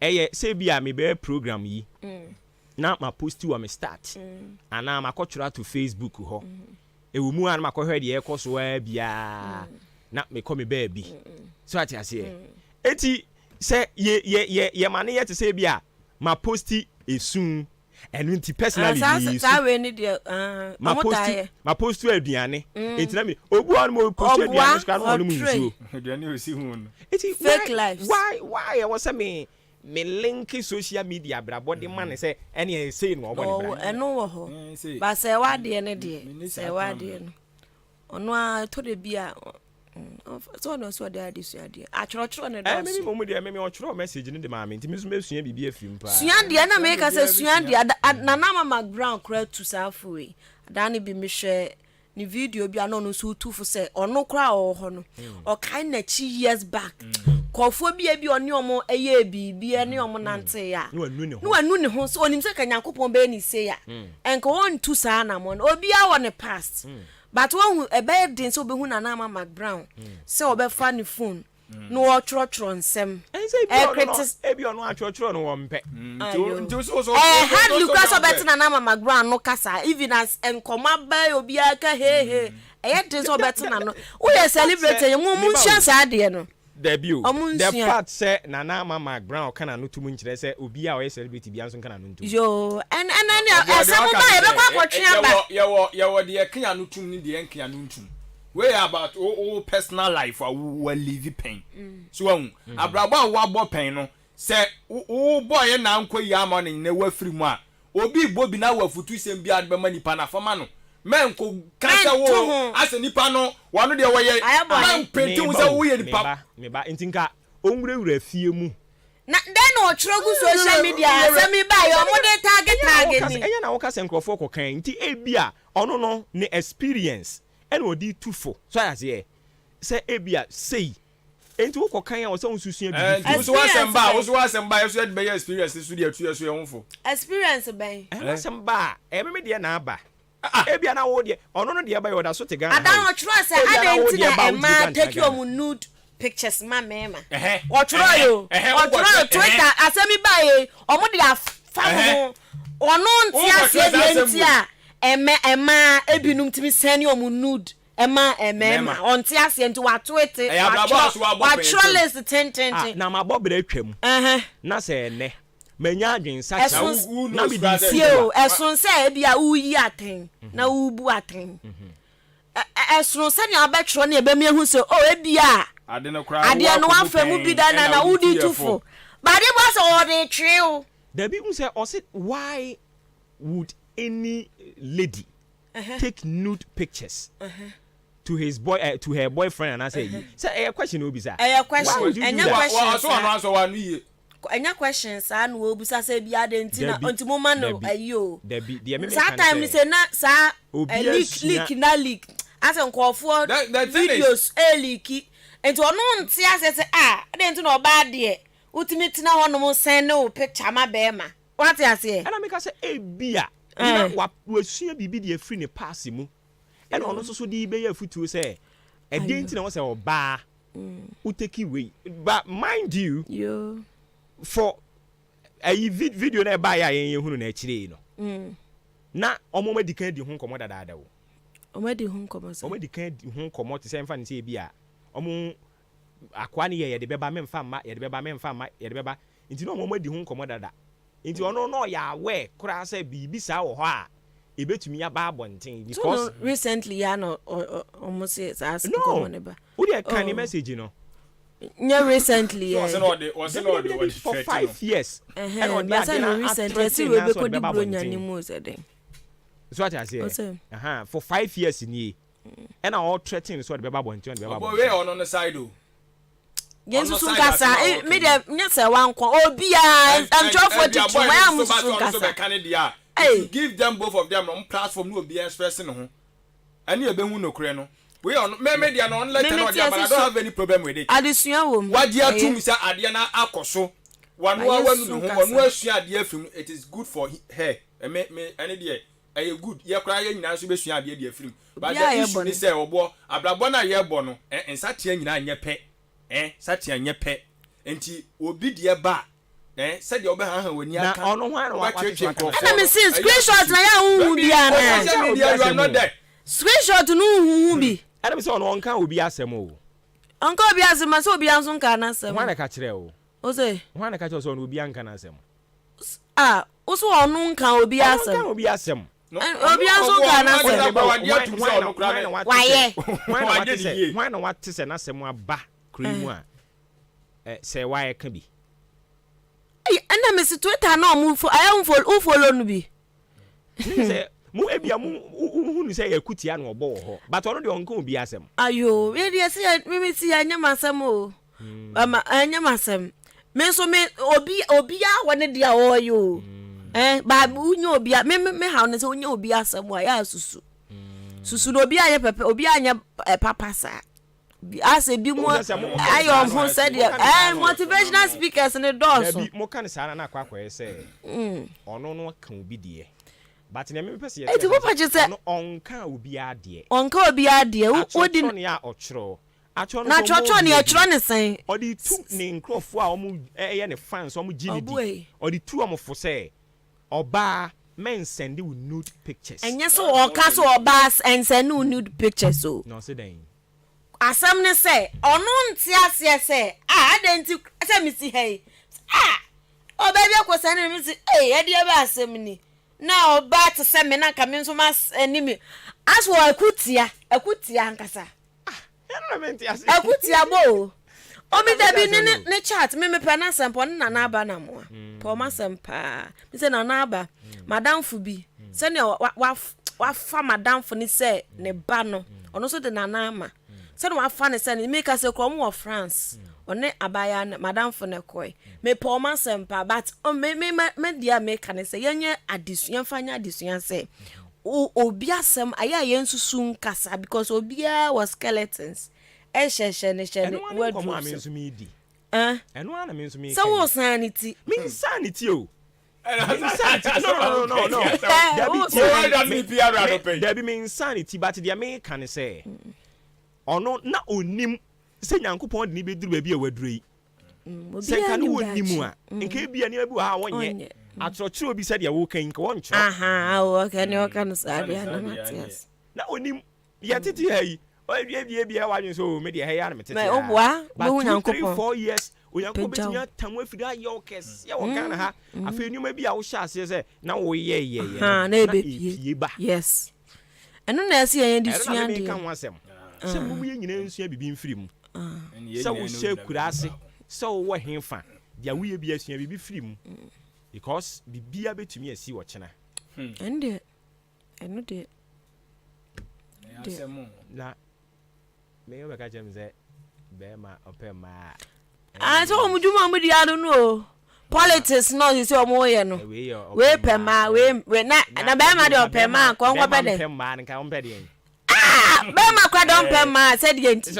Be ma de pema. Ni a chu na wo yire chu na wo ojao na wo kwaba. Sari so ye be ma. Na wo hiri fam. Na onai wo ho na ebu a ya fe wa ko be mama ye mo e mo ye me na bro na gu abeti na mini be ma we pe me na we ni mini we so so sa ko ni wa ni microphone na ka be ma on ko on the side na be ma mpemba be ma pema on pe na mini we ada na mini we ada amani bi ho afo na be ma pe oba onya yare ase no wawu ko you say futuo bebre o ha was you twetwa so serious say bema pema Ampenima. Obona dwama no anu okuhia amaga ho.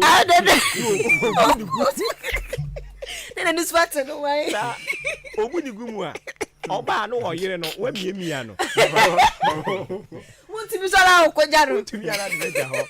Ana omoamoa no gu taxi no na da simple. Mo adwapade ne de abre. Ya daba. Ya famba na enye. Ha ho bebi. Debi. Bema pema na. Na no so ya topic o.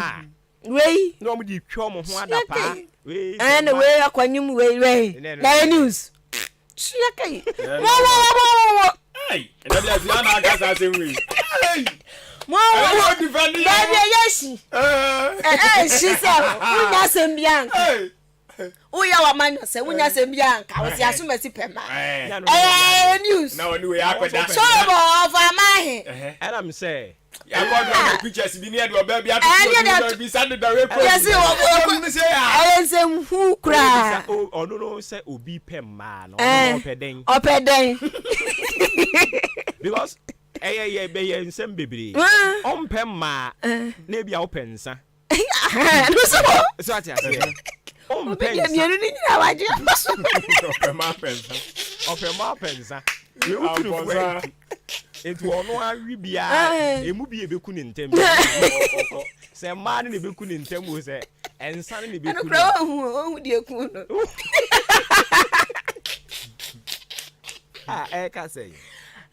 Dia be asam no. Enti bo mi ensua bibi mfan free. Me the message no dia ba no ne mani je ho paa ye. Se na onim se nyame de ne ba beduru na bia waduru ya. Ya titi he. Anka ne ma bi o ha anka onye. Enti ba bia wo bia wutie anopa yi. Dia wo ye bia dwen ho mienu. E bia na na wo hunu wa ho mfaso o. To de bia kom. Be di komachi. Na bi take decision. Ube hu ochina na bia na buusu. Ekom nku nipa o. Ekom nku nipa. Enti e bia na wo mu ho. Na ube hia oba bi pa no no so atade e hye no. Edem. Edio. Ma me ne kan say e ma ni se kura yesi ayi pieto kura mo nto. Dross benteri anhye. Yesi mo nto. Na mo ense be fa me. Yesi djuma amudie no no o. Mo ka mo gudwa no. Semo. Yesi mo she pieto ni biem. Ya she bio. Ni she ya. Oshuaba. Okay, what it. Hey. We are so bad here. Dabia. Ezi be bia mo tam o man ne dia fa no. Ai ye mo be hunu ni o. Edi anu benefit ni bi dey. Advantage ni e say. Be fa me. Omo nhye no. Omo nhye ne yes o yi. Yes o mo so mo sha e kan mo to ne mo won se de en. Ai. Na wo so. Dabi. Sa wo sha. Experience ni kasa. Dabi o nya asem na aka na mi hu. Adwe me question this say advantage ya ewo mu ni de. Ewo de him say ya. Na man to me say o sha. Okay. One sha no e pass o be na bi. Oh, Dabi. Experience kakaka say te ha. Yeah, the one to serve as well. Dabi. Ai je so udi nkomo. Udi nkomo. So maka omunka said ye njo omuncha draw so na omuto no awoso awa kade one sha etimi e bounce kama eno sa no ye pe no e frefro o de afedi adwama na ye si apampan so ene ye ton wonyini low one sha ne high tell you odiwani ma e de be fa me oh yes say no cry no aja bra mi what say adwama na doma da so yi in a professional way Onko jira kwa in professional way they say my nyina na e share boxes ye be si no ma ne de ye be share say baby e wiase ne fa ndi anu ode na da ka ti say ma jonika eyeye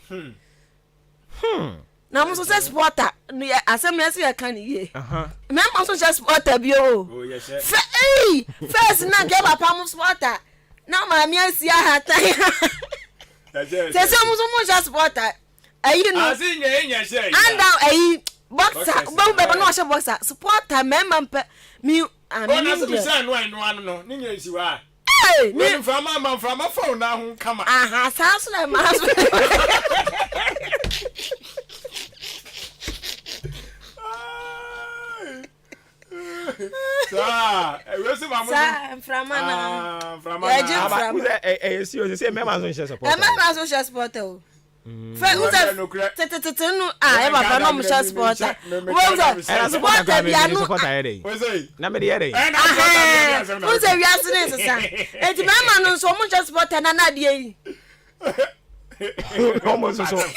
almost so Eddie see a pampa in a professional way. Almost she said any mammy for penny for no. Almost she said Jumano. Mammy any boss was where do you hear ma? The one that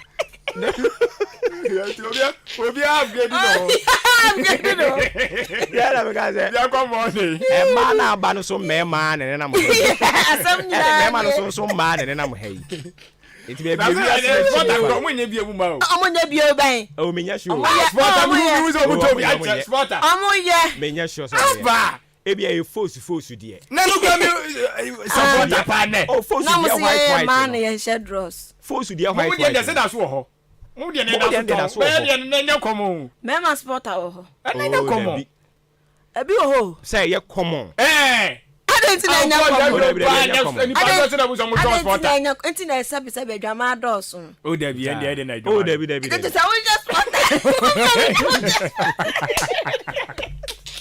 What's what I said? Eh, baby, I didn't want to. Yeah, got the one cat on so. Yeah, also would defend it. Be just the I remember that you be new. I know. Jam. I be new sport apa. You my guy. Sentia. I know my coffee boss na dia bre. Na box and dead the wom. O say e hodu. And as a box and come more tight one bi wo. Box and e hodu. You tight one. And I'm say hodu. You tight one ho. Tight na matter say hodu. Say me ka say you tight one. I no to hodu ni kama. Say tight.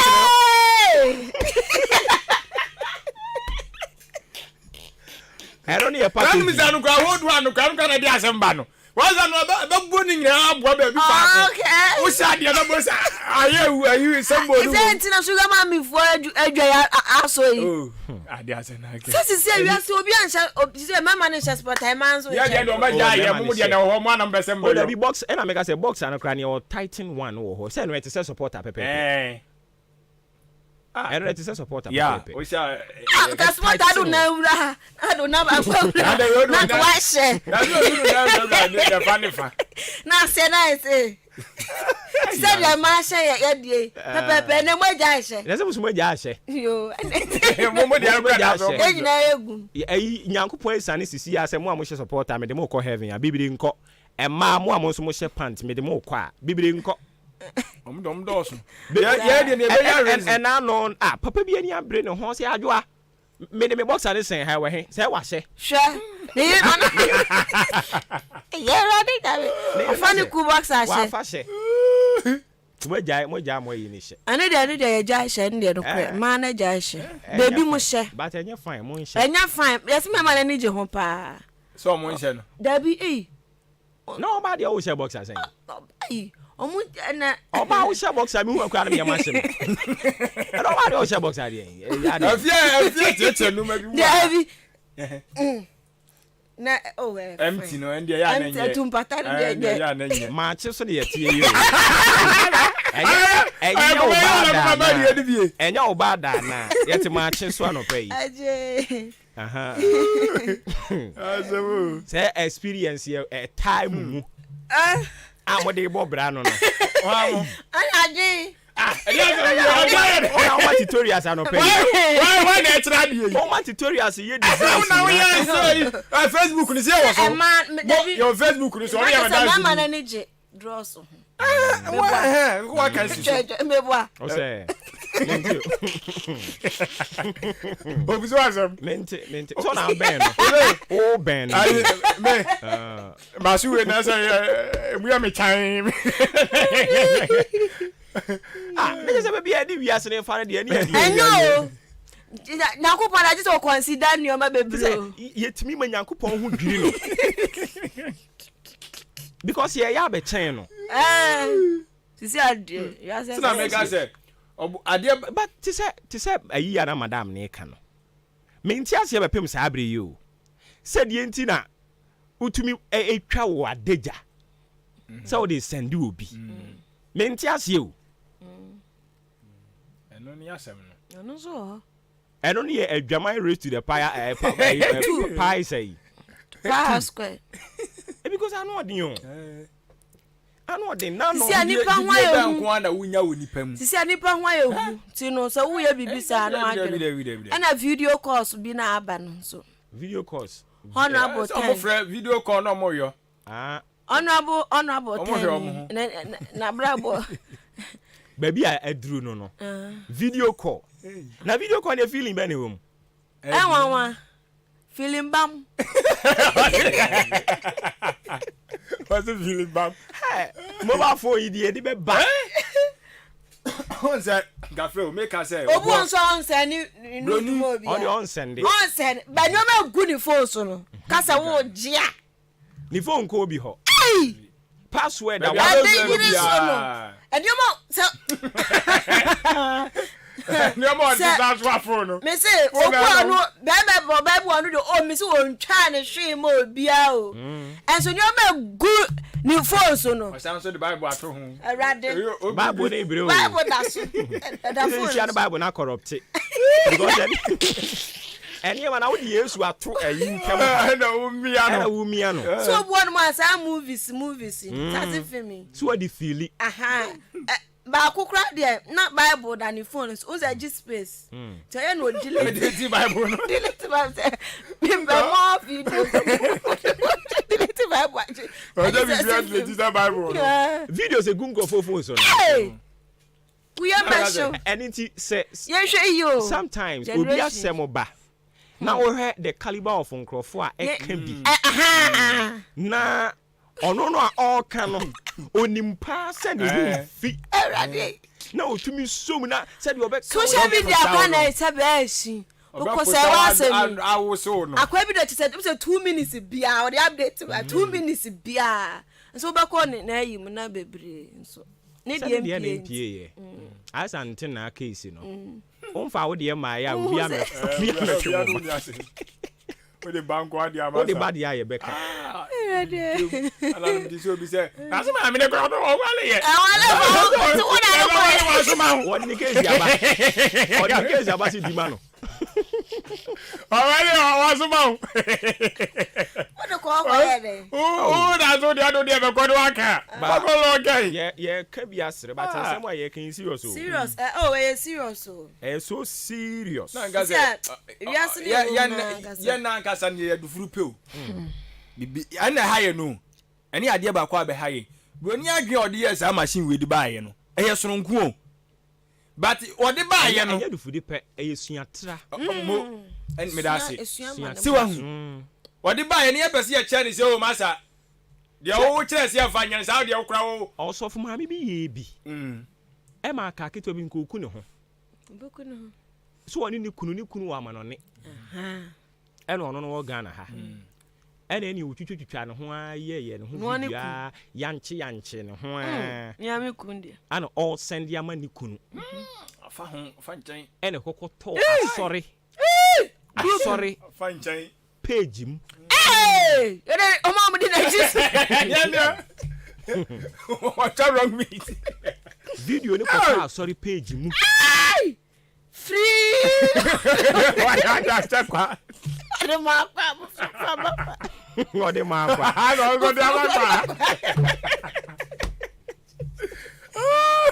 But I was on the I said, whatever I said. Also, but I was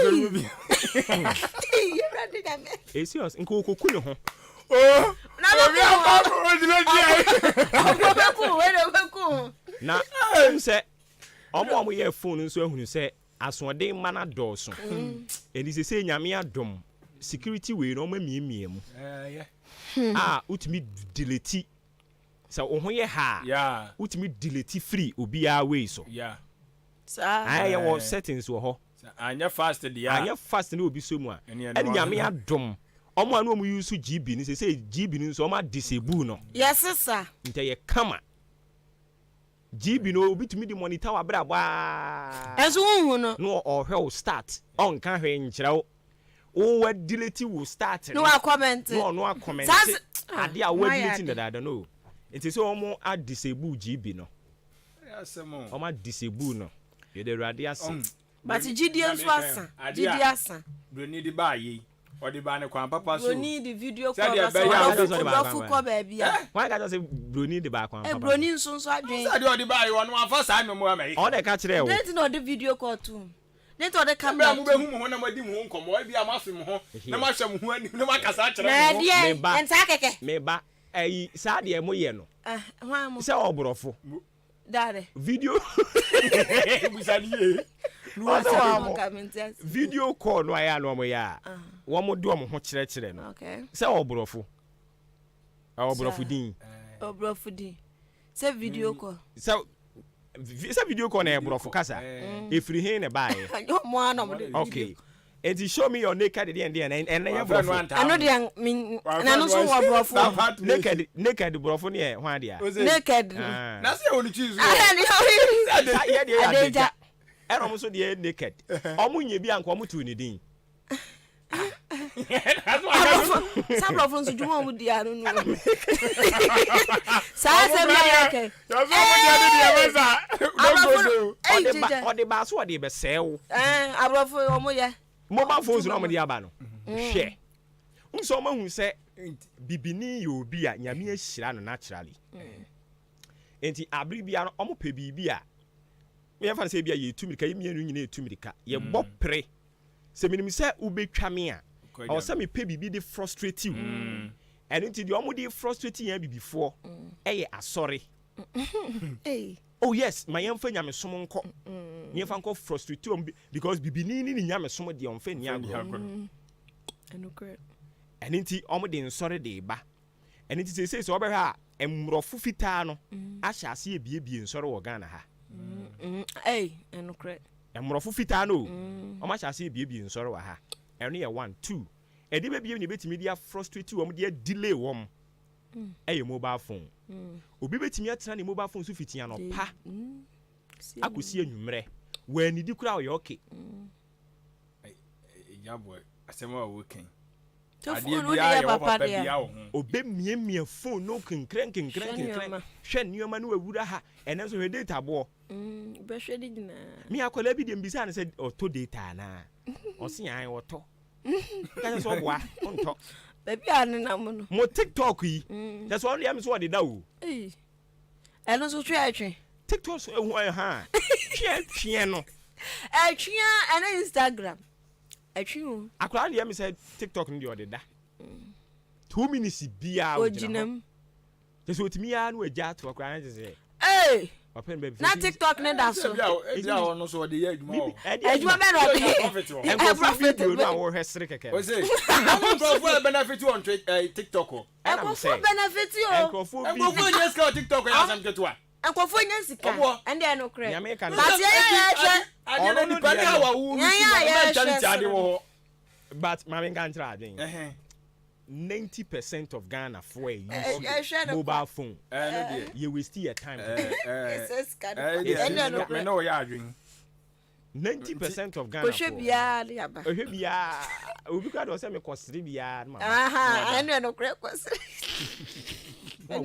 And the data boarding.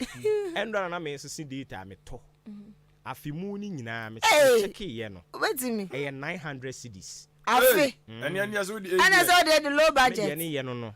Kwoshe kwofo de. Afimu no. Hey, afi na. From January to December, 900 cedis. Hey. Data. Okay. It's I gotta do 1,000 Ghana. Endry. 900 cedis. Nebi Sam for so do say na minya. Ma boka say come. Ma boka gu. Eyo, boka gu. Ma boka gu bi akwa tumi se adwuma kra ma. Ya boka gu. Just bade abosumo. Anyone fa na what it you. Enya say Na come. Asa obayira. Hey, serious oh. Hey, serious. Omahu yen. Hey, omada da ye papa. Hey, so serious. Cafe se kaye ni atro letter na ko. Ba twen. Ene letter chon kra ma. Akwasi. Omia yiri sukuro. Wa kan se mo je. Ene letter ni ma.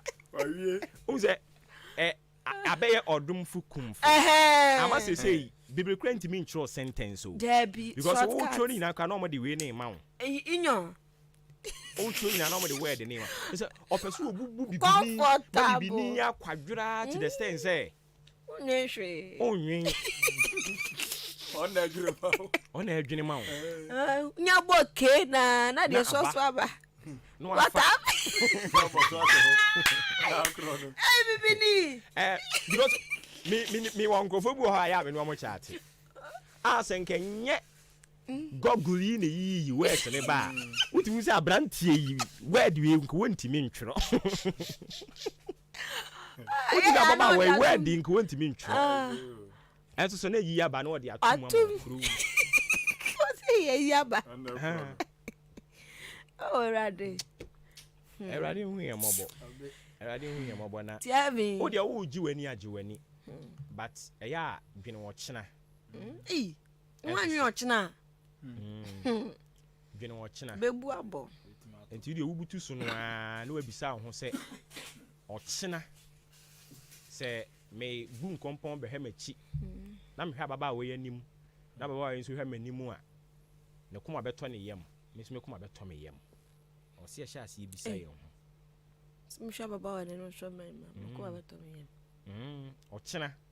Si ya ka se we mini ne ye bibi a me yo okay. Ena enhye dan so emu nkrofo sebe kwasea. Ebe mo akrakra wo hu bibi. E de aye bibi atia wo. Ena ku wu bebre sa. O so we de mi kojije no. Kojina di.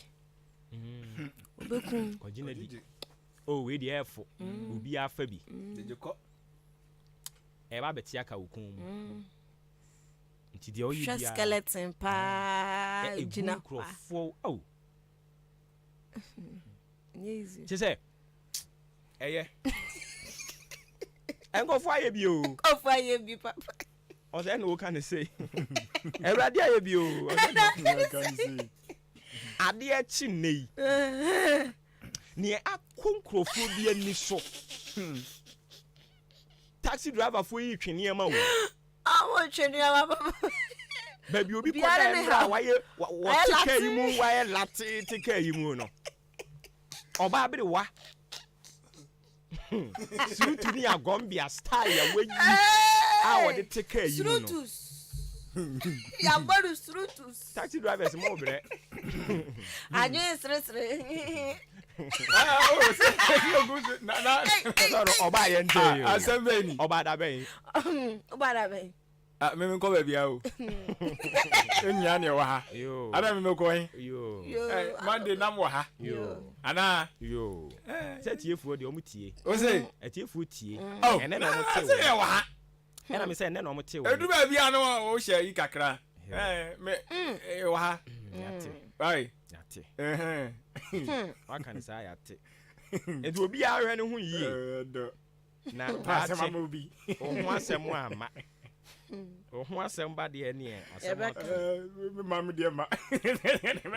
Ajon o ya dan baba. Obi ne ho onim ne ho wa timi akora ne ho yie o. David. Nyankopon. O ya dan. Nyankopon pe. Nyankopon pe ne be ma. Yen aka wo kra wo ho akosi sai. Ene obi tumi ye security ayi no asset enko ba bia. Oh wa. Enko ba bia. Nti ye nipa edi amfom so ne beba. Sure. But mo me yentetete so. Mientete so. Erade nkan yo. Amen. The bon krata mienu ni emfansi. Adisima ma da boka ta boso na ne de to aso de ama wo no bre ne ko nti ye nsa bi emfa nka ho. Daily graphic da boka ta no. Animu ya na agya. Wode eye Ghana man panyin na nado danko akufu ado akramfo nyi di aba. Ana wo kire mu se eye enei asom na hwe agege to o man mi ha. Ghana Revenue Authority for. Wo mo ne eye agya adwadifo nkabom ku ahodo bi susu a. Won mo hwe abua ama nnoma konkan omo yesom kosi nkunya di nkomo a GRE omo ne SML4 no na omo de omo sa sente ase apam bi ase a uhwemu nkrofo se da bi sa agreement we de contract bone nnoma wo te o se ye hwehwemu ena na adada kwa kufa de so sa na tie dia wo de ma eye KPMG fo se omo ye hwehwemu na ye hwe adekuro hyem omo so kwa wie ye no ehun senka ye nyina no mde akwa diamond panyini man panyina som ono so a kire na adwene ewo ho eti semino kese daily graphic so edi mu nkire mu nyina edi aba ewo hanom enrada pani kwhwai UPS na nya asem ketwa eye oba panyina semino kese ndisi amanyokuo frank atuni owura John Dramani Mahama Pan se won hwe no mebo na chi edom sanse eja etowe enya chi ginafo ana chese etimi etugigimo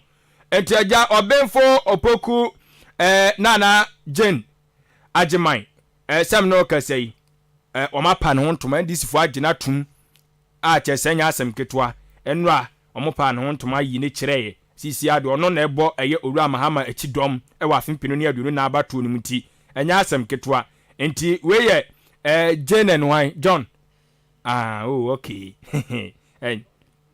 John and Jane mumu enti enra ne nsem bi ode tutu gya no da oboka ta su di bi aba na o chemso ono no kra de ono me kan chiro bi ada so ye mate da bi ye nyina na ye tishan ni mu ma me ni makuti abo enra de wo suma akuti ankasa we asuma woja we asuma akuti ma woja no akuti mu woja ya semo January okay but mama no we grow over the years. Yeah. We grew over the years.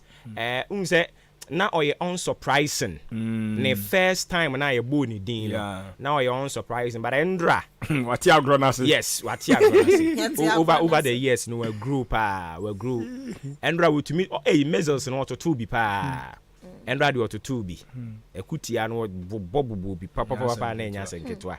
So I say Yera Mahama uni records will be a chese tricycles abubu ya enya taban tu papa kra say onuka de wo bi da say abubu ya tumi tu dwane chen ya confirm e den rekuti ya de maame no o yire no ho o mi enani maami o denden I confirm that so taban ai maami o denden mi enani bubu ekuti kama Mami odende. I want to say atu. Hey, ready? Hey. We're gonna say papa. No way I feel. Oh, fatano. Titu mankasa. Oh yes, yes. Name dry any day. Okay. Aja. O chem se gadi fo so na o mani agi. Omani ji agi nyina nso omsi nei. Se kenya free SHS a. Enke dwomu amokọ amote wonum sa ye ntohwe ya. Enu mama ye dindin amanfo tiam nko be dai. Atimi atutu susu ade atwa school fees. Edi free SHS die aboa won papa panti kofa bai na nado dan kwa kufu ado. Oni na MPP aban. Omoda omase papa. Ho asem de oboka te so edi aba. Na Supreme Court omayasin dibia kuba atan no wono so ade atabu aba atamu ode ba nyina ne se na ye nkrofo trimu kese asan eye mampanyini ene na bede kire wo mu twotwo bucho omo kanfo nom e wo se yetwe omoka anani kwase yetwe omoka enwo asem be ye bebre o Ghana ha yase aja mame eye Rebecca ne Samira say ya ma musika ni bi yetwe omoka ama omo kura discount buy so omo mpe omo nyimu sika so akai enti anam so ma abro nya NDC MPP mom kafra boro tutuani watabli asem koma Supreme Court say asem we said ya yedede okromu no nti ase anche da nya aduma ade no kura so kom na se badwam kura so a omai approve sa say yetimi tua omo ka nti ade na asa akoye dede sa na Supreme Court tena ho enra na nya asem keto ko nkunyasie domo amamra no yibi odiwe kwasha no odua sha no keka no mabubo ma am se o dabi ya hwa se de amamra na chie na nikwase etua ye Ghana man panyin ne ene na bedechi no kanfo no mo nikwase etua mo kanti first lady ne second lady mo Supreme Court say enikwase etua mo ka tie ho asem no tie amanfo busa say maami Lordina odi ya no odi baba na anamfa ma sansa antibakini maami sarima Samira de omo so omo mpe dom de aba tie no ase no obi busa Gihawk for see you no Master Kofi Juma and no obusa say maami Lordina da be no de ne de beba sansa Supreme Court say unconstitutional tie ho asem de worker tai ade ko ayi asaba o say yes ade ko ahimfio se busumfie asaba enzama na say ayi dia ayi antibakini ayi omo de ba ji ya na case ni TJ tina o so mo de ba oh ase ani asa de ya ni ni de ko dada kra on de wadi awi that is to pesa bone ne nana no mi ya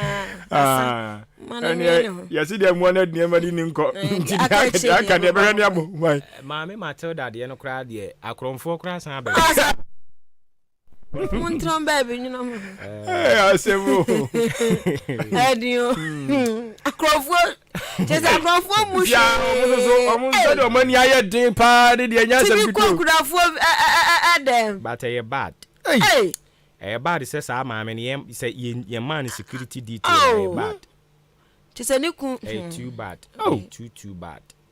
I was say it man security detail. I be born a hi.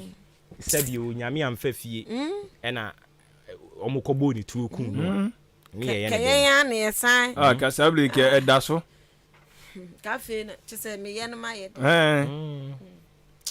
oh I think na so vice so mo ko ayi wia mo so mo fra ban ni mo a ye mo security way I think so na se man panyin no ya we bi see a vice for so kra ya no mo ntante na se nchew yeah, no more. I said, I also can you see you?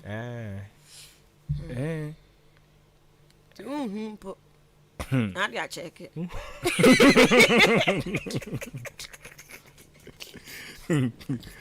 You. I was for delegate, delegate is about the buyer, though. Mamma, fire you to us where the Ghanaian Times, the work ratano. Yes, abaya bi yeyi na di ada ya wakwa kwanyi nsen ti yasusuku ni se yampani bio ya ka se GS ahyeom kete se so munim no ma afa kura na nko school ma asembe fampanifo na ase tene yese yesan abando akosuku ti afupe banchi dede obekwo na osimu na osua bia quadratic equation ubeden tiania so kwan befa so obesua no ana semantie so onko school na onyinsan a eno nkyere se usuku apem GRA fo so kyere se wonum enkofo bi agya wase wonum hwebu akonta bi de ma wo mo wonum abom to pampers present ho asem eda hanom ne dwumadi a won bedi afa ho nyina eda hanom se Ghana Revenue Authority maami a yayi no foforo no na da ha ya wonwenwen fa ho akrate ede aba na okay jeso oma dwen se bia sika ya jeje sika say omu peso ombebu ho akonta omu de betu dwa omu peso omu de betu dwa eno nti wo tu ho anamo se be ya nyom beda ho fine na dan kwa kufu ado ochima piesie nso ese wakwa pao dwumadie bi ho ntoma ya se apasodom da kotwetwa homamu nyasa kotwa ni nyinara solar power plant project bi a ekoso ewo Upper West region no mo ena wakode phase 2 fa to so mienu no koyi epoma kwam se ye nhwe na dika enkoso ntie ho asam eda hanom sei ti enwamode ho nsam no mugusu atu ho anamon John Dramani Mahama so abon nsam sha ede ama na bedi akire Professor Nanda Opoku Agyeman se eba no adwuma waye wo krom ha ne suku awakọ onimu oduru pa enti no wabọ na ba so a no mabobọ abodin na suku ahodro chese maame ni mu oduru papa we eye the Ghanaian Times anapay said ya idea okay enti maame na mase bebre na yemfa nsi ha no mo yawie birthday ni yawie sa da fena mbedi medie adwen nje se ne no ano no bi baba okay okay and na come on hey sa hey and my argument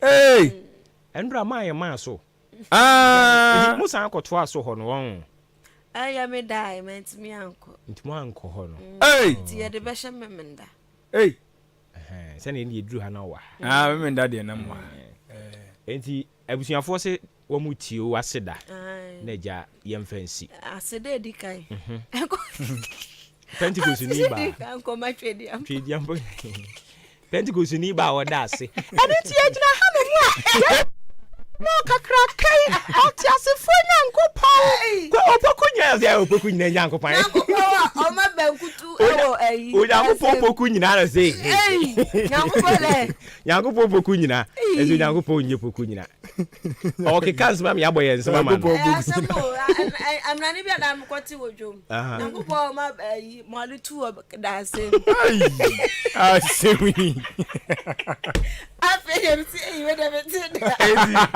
and asesum no fatwa so ne yenko enti aseda di kan kwama nyankopon ya tosu mienu nkoma efiafo nyina nyankopon hyiramo papa ndrade ebrome so kan nyankopon hyiramo energy bia mo sey no nyankopon emfa nhye ho emamo ena afetiefo nyina edomas amen ya do mo nyina ase enti ya di si na ya dane ye ho aba ye ba ye to aso ye nyina ye sori so asasira bemanie wucha fami twuma na yido pepiasia pedu chechai onye mreda semene saluto simpio dia di pofofro na ebadwaman so gasam super plus eye latest oswabro bo ensonsio srewia wo de hwe payara mankusisi tawa no wuntumi ntake eye gasam super plus cement from pepiasia pedu eye waterproof no di super cool cement ba town imponent mo sen contract se ni Jenum 42.5 hours super strong cement no so dada. Iron rods are papa, nails are papa size beer. Marine board are strong at your Pipiasan Pedu. Our roofing sheets are baswono. Alucin galvanized aluminium, IBR, IDT, and an accessory. A whopping out binding wire mesh, headpan, felt, pickers, shovel, no flat, run, loading. Our blocks machine, 8 blocks, bidding, solid and hollow, 5 inches and 6 inches. Sound supply sand, stones, quarry dust, and in the idea feeling, Pipiasan Pedusuna, the Nema Boda fame, Sansu Casa, Otonia Madudua, Edico Jau, or Dan Pipiasan Pedua, Abuabu Road, near Akim State Junction, Jubilee Hospital, side also, Sansu or Dan New Market opposite, or Atim Swedro Road, opposite a Penning Junction, and a Tia Sensu Owa Areniase, friend on 0244 166 937 or 0208 299 115. Pipiasan Pedu Enterprise Ana, identify secret provider. One day, no be 2 days. One day, only one day. One day,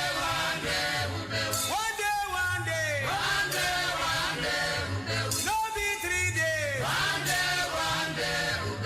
Ghana adisiye. Obuoba ofore amanfo emamo ache edeba ahenkan 93.3 FM. Me ba to yeda asese wa twen ya me akoto nkra ba ye to aso de ama osimansia na aba pa no nkron eho dwumadie ni din de maache me ofre me obuwo ba ofori amanfo afei enkomo ahodo a yɛde ato apono so no wadaroma ye bwawram na ya hyase ne mpanimfo edi ho nkomo kama edi ama NDC enra officially no outdoor Professor Jane Nana Upuku Ajiman so ono na emra running mate emfama kani mampani John Dramani Mahama on sign air Frank Crawford edi mama nyoku no afi abatoi emu yebedi ho nkomo saa nso na aban wase ne se financial mismanagement ya ekoso ewo state enterprises and as state organizations e wo Ghana ha no also tumi hwe na oyi saa ohawde nyina di efri honomo energy minister and as see aye kire se wo no pe eni betumi at the timetable dia badia fa dum so ehu so ebi mo kire so debi enkomo no ebo mo te yenkwa homa no so ntempa so na ye ni owura Henry Osei Akoto ono ene ye kasamafo ede ema Professor Jane Nana Upuku Ajiman yani yira nkotwetwe nkomo eja Akoto tie Nkan FM suni ma che Midasipa na mamindi kai incorrect ade. I'm not the kasamafo for Professor Jane Nana Upuku Ajiman. Minye kasamafo. Okay. Why incorrect is ade. But you be a me don't know or makume moyeme mame menim no a metimenti ne ho adanse bia mitina bia ama edom bia ti yenhye no so pai bye. Okay, all right. Yeah, that's a partner sa NCC no. Wadaroma said ya okase obetimi adi ne ho adanse ende ne na ye boy wuremu edi mu nkomo ano no. Professor Jane na Opoku Agyeman no what is ya sabo din for the second time. Obi a wunnim no na obetimi adi ne ho adanse no. Uso mu sai. Yo, but that's my mission chat with you for anopay. Said the Ukai no, Enra, I want some and in this Asema, a TB, or Ghana, Hano, there's a TB that say, Obabisia, a Timia Fro, a year political than Abidu be a friend number 2, becoming or hopefully becoming the next vice president of Ghana. No? Not just a yenigi sem kesiye pa de akeka kesiye abre eme nyina Ghana fa na nyina eni bi ne wiase nyina na minua obeka ya maybe Beijing conference say what a man can do a woman can do the pastor so mama better yes and no na ebe do ho no na yesebe nka prof Nana Jane wasema ye kasa yimi ademeka na say maame no oye bad time oye nipa o abadaye na adwini mu do o tima o akukudo kesiye anamo bia o tubia no is well and fine calculated na the masem bi mu say wo sa yokutu honhom no so what the adisi na ni so adi we na me pa obehwa so obeye amuna ku wi peyo and say so hwa she has talked a lot of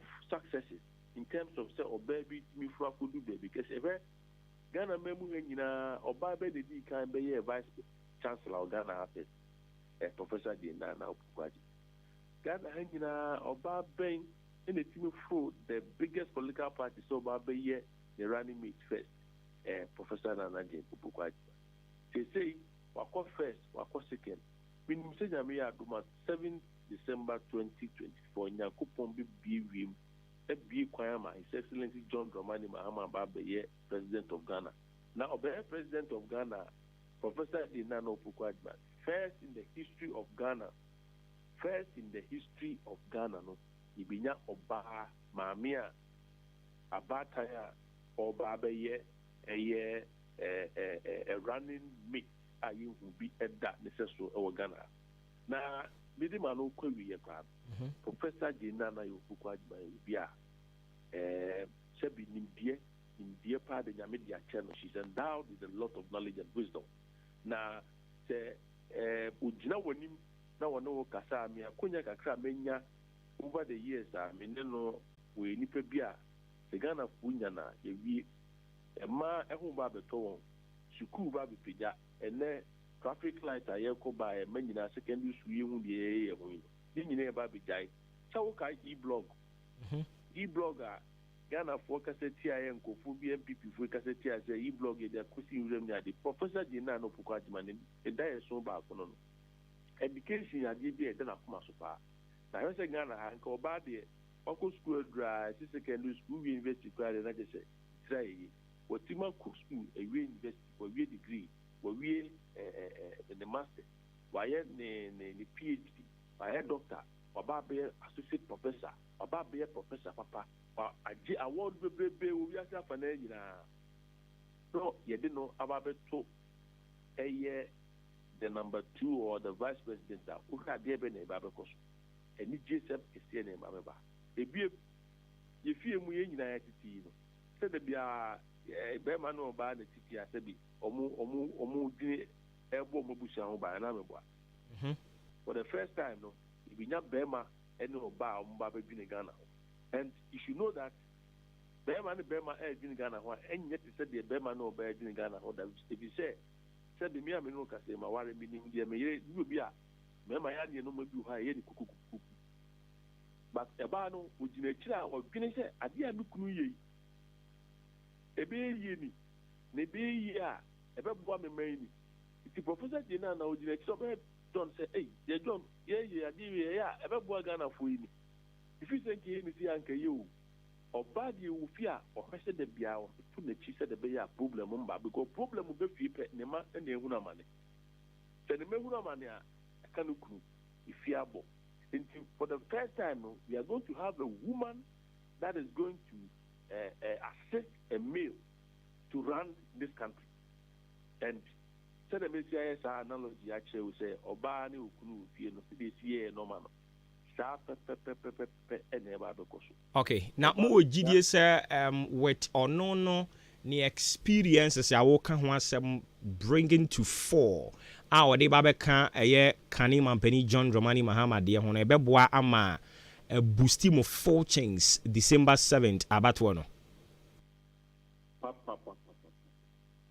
Me and the CA His Excellency John Romani Mahama done it, you know. May they say for the first time no John Mahama are lifting a man spirit up over Ghana and even the world. While lifting a man spirit up. Ubia and did that. Say, you between the Oba, Ababe, a vice president of Ghana, John Mahama decided about. Now, so I hear Koswa, you know, people.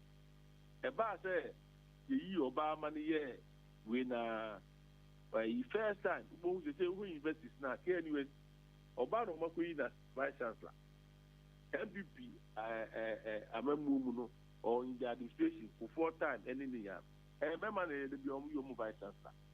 But Professor Mills time, no first time I do about and the MP before they say I have a running mate, and I say, I'm assuming you're running mate. I don't hear almost, but experience I cannot. Mamma, don't forget, she's been a minister of education before. While running university, Cape Coast University, and Joku is a big institution. And Mamma Kwan ran, or baby ran that. Obabisia Mami, I could do American ones and so on. But to me, they ran in Cape Coast University and go and see the successes she took when she was the vice chancellor. And so, you know, so solid and so, I mean, I don't know what to use to describe it. Okay. It is experience in the and her life all around, you know. A people want to manquano, a teacher for the zone city. Omuya about the Omua would say, I did a nature, be man bear the case. And then the park is just a something I'm gonna be mammy or more than some. I tell idea, but train baby and what does he ever hope if you are and then I'm original crack. Okay. And the man like say, Omra the vice president, and then one say, there's going to be a resounding victory. Come December 7th. Now at the NDC about the all right. Since you didn't come on to see how the mona a fair neighbor ba. Inti the ebeni si be diechra na afi wo mu ayasan ba ne aba be din komo no kakra no pay the ebeda ase.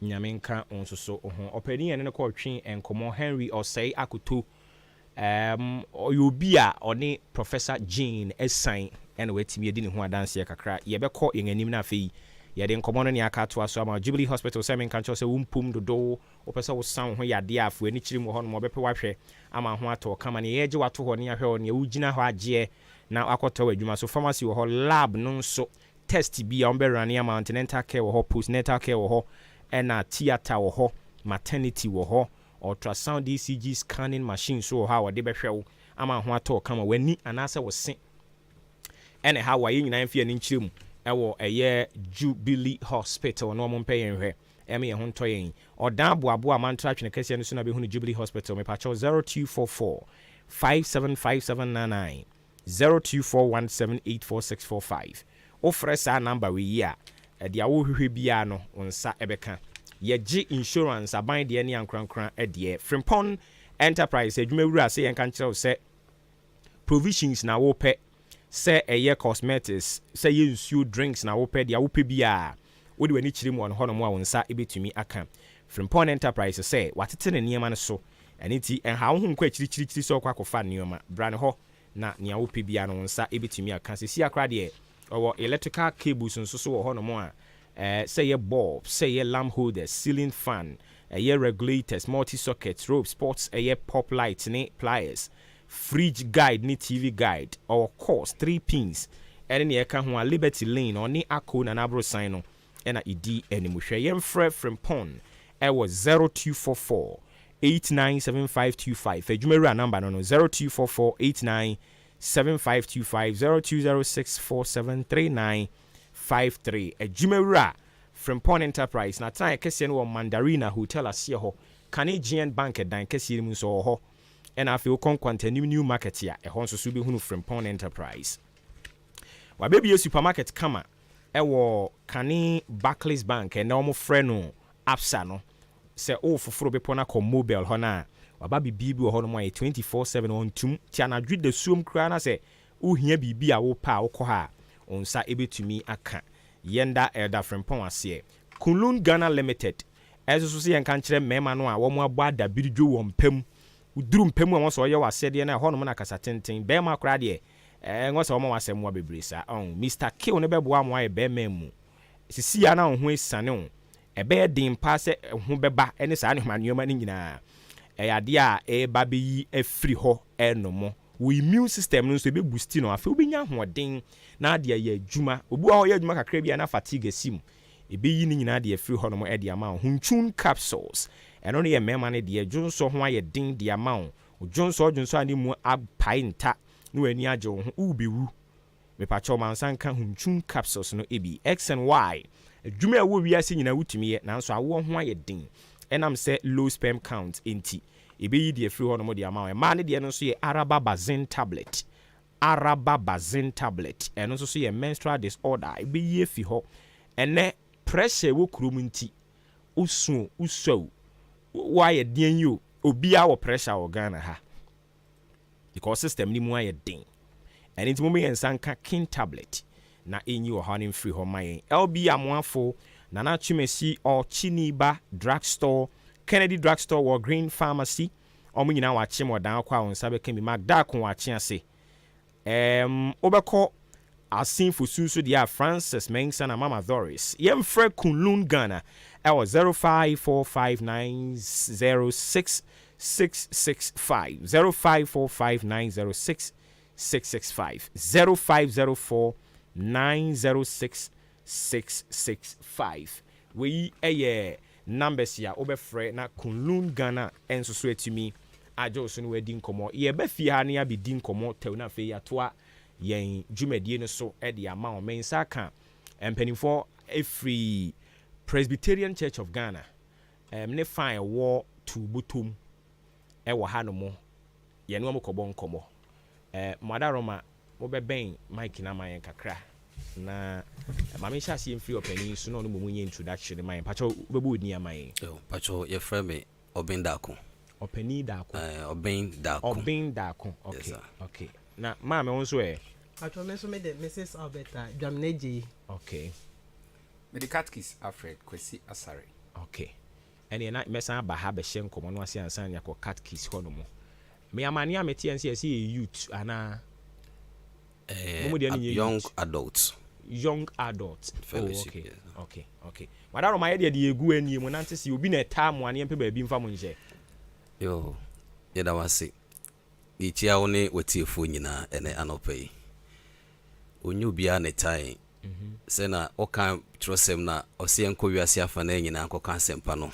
Na obeji ne di no. Yemo ne sunfan se eja oba ne nkrunkun di mu. President Church of Ghana eyesi ho eye busumi mu. Said the whole Ghana Young Adult Fellowship wo muni wo moda nti abase ye ba bebo ye fense ndwumedi no deru achemansa blog tifo nyina. Okay. All right. Ene na yemfa nkomo nhihye so ebre ni ho ne age bia ma ya akwa aba. Ti madaro ma mo yemfa nkomo ne ntoa so ohwefo na de yen hye ase na say yo yede nyame ase na opani out ye bia muso yeda wase. Am say senior menua no me president kan ye no. Yen ya yeti ha ye free Ebenezer congregation ai wo Akemoda Presby. Na yegusu eda no ayedi. Ye shase Sunday no elanchi program no. Eno ye sofo pani Reverend Samuel Eji na edi enim. Na me ya adoma ye ne joada no na ye nya symposium bi ene no so ye toa so ni Tuesday na nyame yen adom na ye relationship in marriage because you say our mu no waware awie kura no niema bebiri wo mu a ese odi so nti amasese oba nyame fi a ho na ware gu ne kura edoso ba nyame adom inya Mr. Eje beboaye ma aware no hu sesese de akasi ani ni ukwada nso ni hu sese ne a ye betena ase na wo ye advert ya wo kan stress ho asemi ene from akwala wo hye yafumu eto opani a wawie ni mfie di no stress achi obi a tie no anso ye nya nkofo free health care hono ebe kyerɛkyerɛ sɛ ne stress no ye betumi a control man ye nyina etumi aboa yen ene nso ye call street evangelism. Okay. Ewo Jamaica hwa Roman hono ye Kenya me asɛm akyerɛ mansan na ene no sesi awie no sɛ ne ekono ano ayedin sɛ ne awa wo kan ye no. Enso Bible say wona wode wo ho to awurade so no ade nyina adiboa wom na ewie wom yie ti mrante ne mabawa aba no se yentumi amfa ye ho anto awurade so a bosi afa ba bi foforo ene china acha sika no anya afe mienu na obeti ano dai ya me atro go nto su ti ene ye kwa Kenya me asem anwumire no nso pepepe na eye wo china no de ye bebo mpaye na me ba se Ebenezer congregation ye bo mpaye ne wabubu sorry ne ane ni efre bie ye bom pa ye ni du kwada no pa no nkono de a adaje ni ya solidan nim ti ene se ye hye obi a na ye sire obi a se wo de how bi eda osu bi a awurade ye ready se obesio kire wa ma obanko ade awurade besio nyame ya adoma ye ne memenda no nso ye bekọ excursion kakra na ye nam excursion ni mu a ye wie be ba be pie ewo manso pu ho na ya betoa the relationship in marriage no eso diaje ahome kakra na kwasiada yakwada nyame ase ahye nyame din kronkron anunyam. Okay. Tina sese ni ewo ho no. All right, na tese mo hyase e kra dada. Yeah. Mo atimi ayi bia de abedru ene. Yafo ne ye de ade. Eno no ho ani yi anu yi. Okay. Yo, ye kasa yafa. Yafa ye emebu a ye di mfie aduasa ekosi aduanan. There's a 40 years, 30 years to 40 years. 30 to 40. Yes. Okay. Into obi bia wasafo ni presby asafo no ya chichem ya wo children's service ni ya mofra motofo akosdi efie edu na ufi efie edu nso aba JY nso from 13 years to 16 years na afie nso aba wo YPG nso from 18 years to 30 years into ufi 30 years na afie waba young adult fellowship no na afie sa na warie ne matetie no ene yes age no into the 40 years pe na ko men's fellowship and as a women fellowship into ye kasa young adult fellowship a eye obebu na wadi mfie fiti mfie aduonu kono ekosi aduanan. Okay. All right. Matoto nsa de afre bi no mu ama ma baba be kasa na surprise person bi wo hono mu a ye hwe animu se ye ba be hunu no. Yo papa yerase eye MPP constituency eye second vice chair. Okay. Any dear bata no one do na name ni Pizarro. Oba behuno. The pan be break out, but on no be a face of the FNC program. So Babe Kasa which medina say. All right, into ya mo share breben na mapon breben. Yo mpacho e da se. Obi nsutie Ebenezer Assembly no nim ho. Yo, e da se. E ye kan Ebenezer asafo na ye otu botom se na odi kankan ye no. Ye ne Ampabis eye MPP constituency chairman. The fee no any opposite. Ya saw dan is under construction. Ade a wode behu ne se eya so dan ye de nkyɛnsen kokɔ na boso mantem won ne nkyɛnsen kokɔ a ɛwa so dan ho aye de aboso ɛwo ntu nya du chairman pa bin fee no opposite asɔre dan no ɛne nhwɛ ntu behu asɔre dan no ho bana enso ɛbɔ asɔre dan n'anim na yem program so ye sha se ɛyɛ anwumre no nson bia na ye sha se na ɛkɔ ɛyɛ na wɔtwe fa na de dwumadi ne nyinaa akɔ awieye ti samre no na ye de sha se.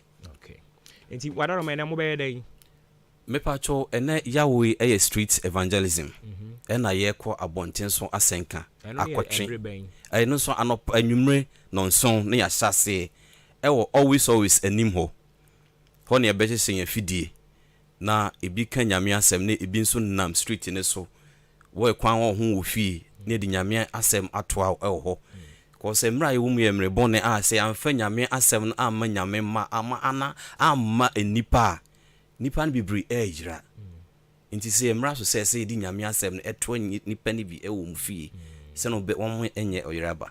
Okay, me ti se na ohwefo ka se mo be kwa kopie mu oman so ade ye mpotemo ha nyina yafo na ye Ebenezer nko yafo mepacho eye Beneza yaf na ye but ya tonsa afre ada Lucas no se obi bia kwan da ne ho obetumi aba be kan ye ho e ma yakọ akwa di dwumadi ndi ase onyankopon din no nyam. Okay, nti manso no bekwa den potin wo ho manso no senia ye kan stress asem no ye kwa kwatransi because nipa no atena fia ache nti at least opie kakra na ja ye kwatret na ho ji ani kakra na afi ye relationship in marriage no senia ware no obetumi akontrol ne ma obetumi ahwe because ye ko hu se esun ba bia be ma free na esun ba bia wo ba free suban na nyepe esun ba bia obi ate ne pep student emi free ba enti no ama ware esem no sese no hwe wiase a enne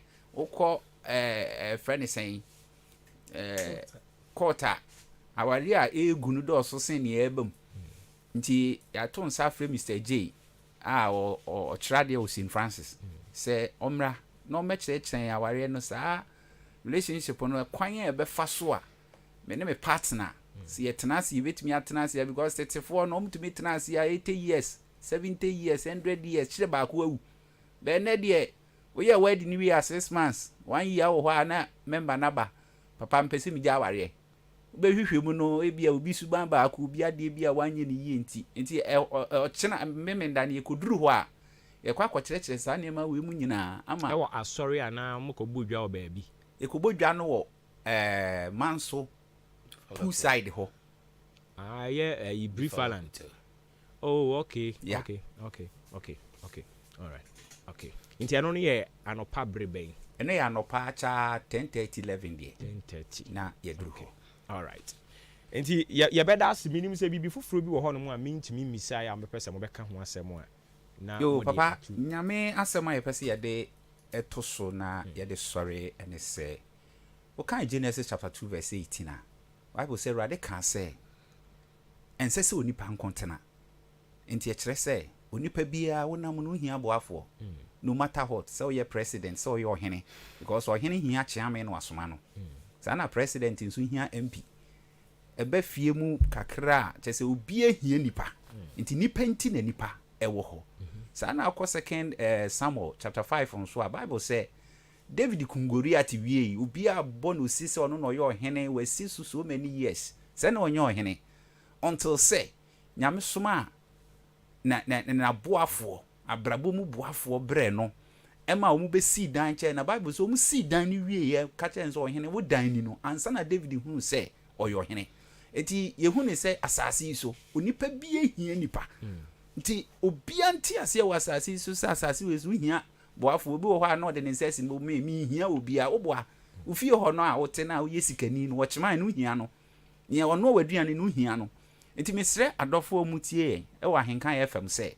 efiri na ekọ ye treat nipa se ye hankasa ye ho because Philippians 2:3 beka tro se ade nyina mu no do yonko se wo ho si ye do ye yonko se ye ho a emsa asase so ye betumi atena no asomdwem enti from the camp of Ebenezer congregation if you yourself penny Reverend Samuel J enemy ohwefo ne asole nyina yes re wiase nyina baabi afidikasi edrubia se obia hunu se nimia enie madamfo eniadamfo ni ho nipa ye nyina ye yepe moja wo ye nyina ye mu nompe wo ye nyina ye mu entini wo ye nyina ye mu na sene ya asembe ye tietia no onipa ohia nipa okay nti wo hia nipa je na doye okay ye beda ase bebre mpacho mu obi am bepese mo be chia no mo beda na se mo share mu dwumadi ase bia na o ma boa mo opese mo kama wi ase nyina ase yo ni di kan ye beda papa osofo Samuel J ase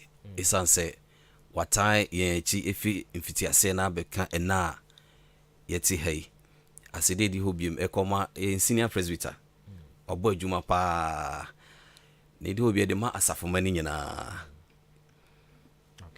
Yo, me sia ma de nyina Mr. Godfrey de J. We free ya for nim de bata bibia e be free ni bia wado waso o ye bibia o je bibia no tim beta ye chi. Nti me chia no we bia o bia. Okay. And that's your help. Yo na ye de wie no ye chia ye chairperson. Papa Raymond Abeka. Nyame adom ye presbytery one ne ye chairperson ye sofo penny ye chia no. Ye chia ye district minister. Papa Kantanka. Ye friend Major One. Na fi echia ya safo menyina ye hwe o manim se na nwumiri no ombeba no nsia no nso ne pepe ne ahye dwumadi no ase okay na ye de akọ ye da mo ase yenso ye da mo ase papa enti ye de besi ha na eduru ho no mo na ebre wo ye ho ayi nyina beba ye abebum na efefe ye da mo ase anope also ye da ase okay abusiafo ye ne mpanimfo from eye Ebenezer Presby eno no wo eye tubotom YAF Young Adult Fellowship one executives na ye no mo bon komo e wa ha no mo ene anope ye beto aso na afei ye de enkomo no ne aka nyina de ama pepiase ampadu ada roman na nkomo yegusu e koso kama gasem super plus super cool super strong na wo pe ni nyina de wani chirim e wo pepiase ampadu enterprise awon sabe tumi aka iron rolls enketo akese ne adantemo marine boss no so wo strong ones e wo roofing sheet no so saa o ona horo ba unsa betumi aka bi ene eho aka de Alozinc galvanized aluminium IBR ne IDT ni nyina ho binding wires wire mesh headpan shovel yaba no block machines nso a otonton bebre no a eno achi nso otwa blocks ni bi wo ho solid ena hollow a free 4 copim 6 inches unsa be kan nyina bi oton wi abo quarry dust or supply or cars akese o ha oton nyoma ne gwia or the gumba bi akobi or beka kujao or dan boabo ben Akim State Junction sanso na Jubilee Hospital or ben no e won nchen hwa eno achi nso okonkwanta no new market no a obehunu no wo ho ne no edi animhwe atem odan ne suadru kwantempon no so apia ni junction ne edi animhwe achi asenso obehunu yen wa hwene ase eye 0244166937 0244166937 0208299115 0208299115 eye numbers ya be freni ajo so Afrakoma Community Hospital so na ekasa yo me pa cho apomuden de ade a eye uni apomuden a na waye mobo etimi gi wani je kura firi wonsam eni na Afrakoma Community Hospital so yen kan kire wa no pai se umpum dodo ope ba bia fa kwa kopa yaresa eya na de wani a kire mu Afrakoma Community Hospital ama saman eno no won kran ho na Afrakoma ebutuo na o se yen kan kire wo se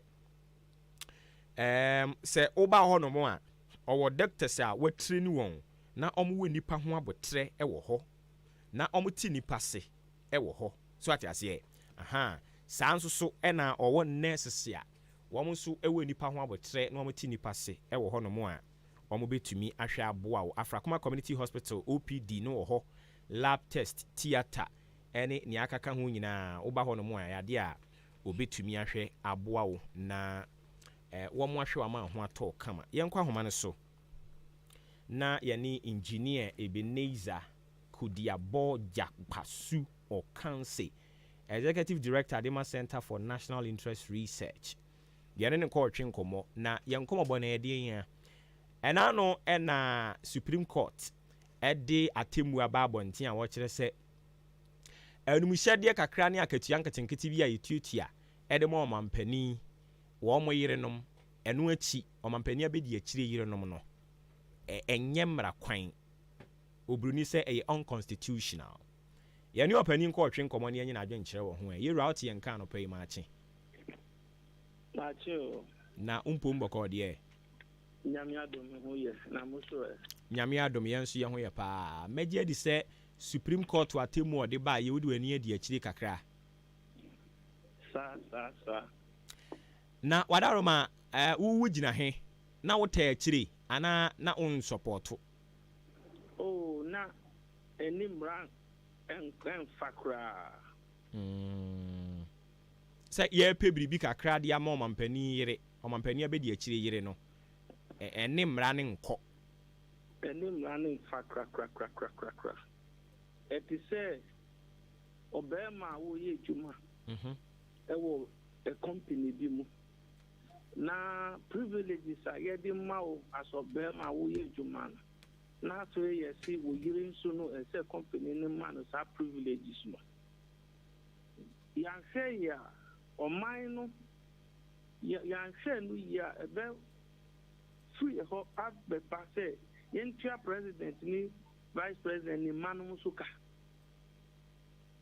nti article 71 no stating clearly so obi biara ɔwɔ ɔyɛ aban yɛdwuma aban government appointment no ɔno na ɔmoyɛ qualify for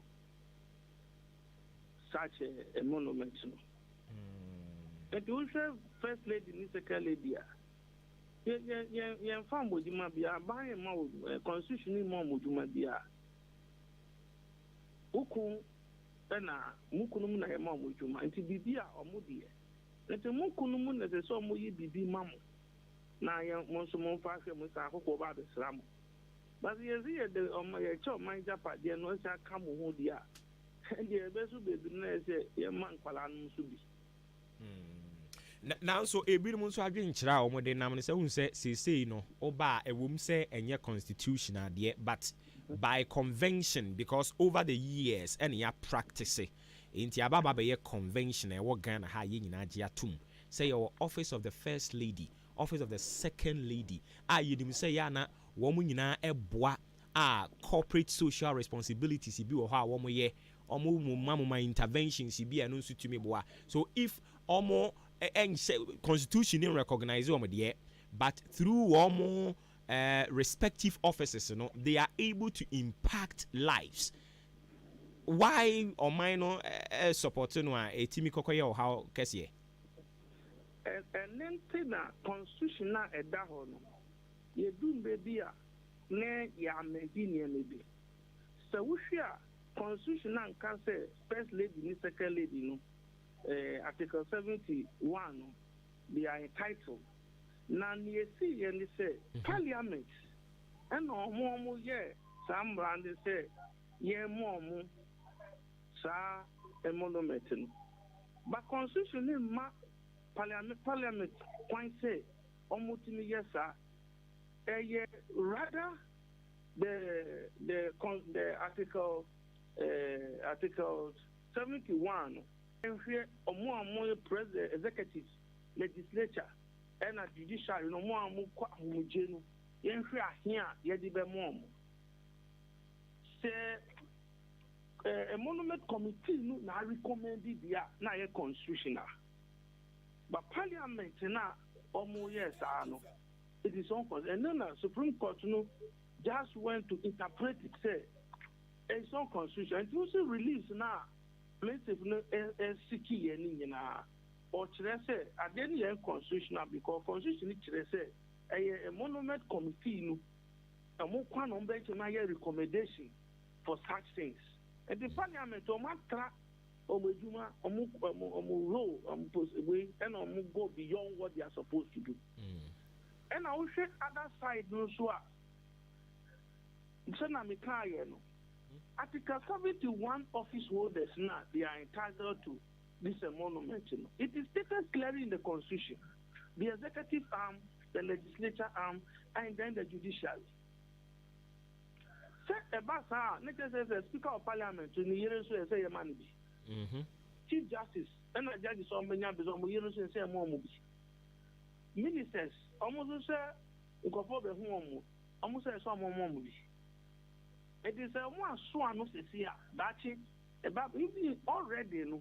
There were government appointees via party appointees. They are not entitled to this Article 71 monument. No, they are not entitled, but for partisan reasons, it's yet more busy.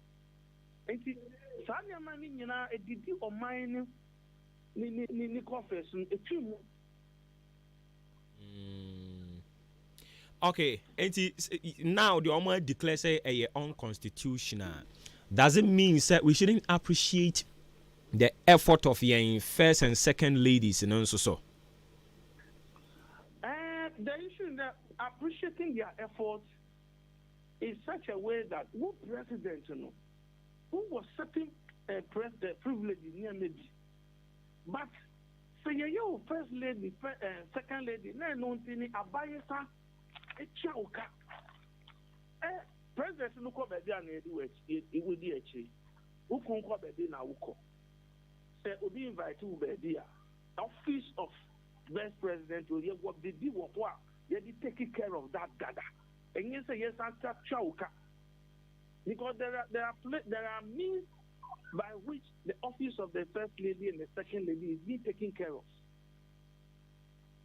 But if you want to make it say they should be paid a monument salary increment there, and then we should pay Chief Justice's wife, we should pay Speaker's wife, we should pay Minister's wife and all that. Okay, but what do you prefer, say, we should be, doing in place of a year, sir, we know air cost but like I said, I kind of earlier, no, means so overlook the impact, the works. The humanitarian works are almost also even though and constitutional, but yet they are also doing something to add something to the status quo. What can we also do to appreciate them?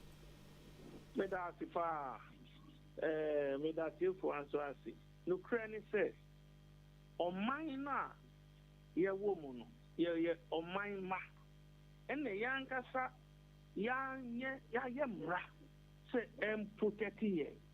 So you who say first lady, ni second lady, womra kwanso, and was say, omunya bibi, we must go back to the constitution. But constitution ya chichiri to hono, tanya mani nimu, and to ye bibi, different from Namrano Supreme Court, can say it's unconstitutional, unless the constitution is amended.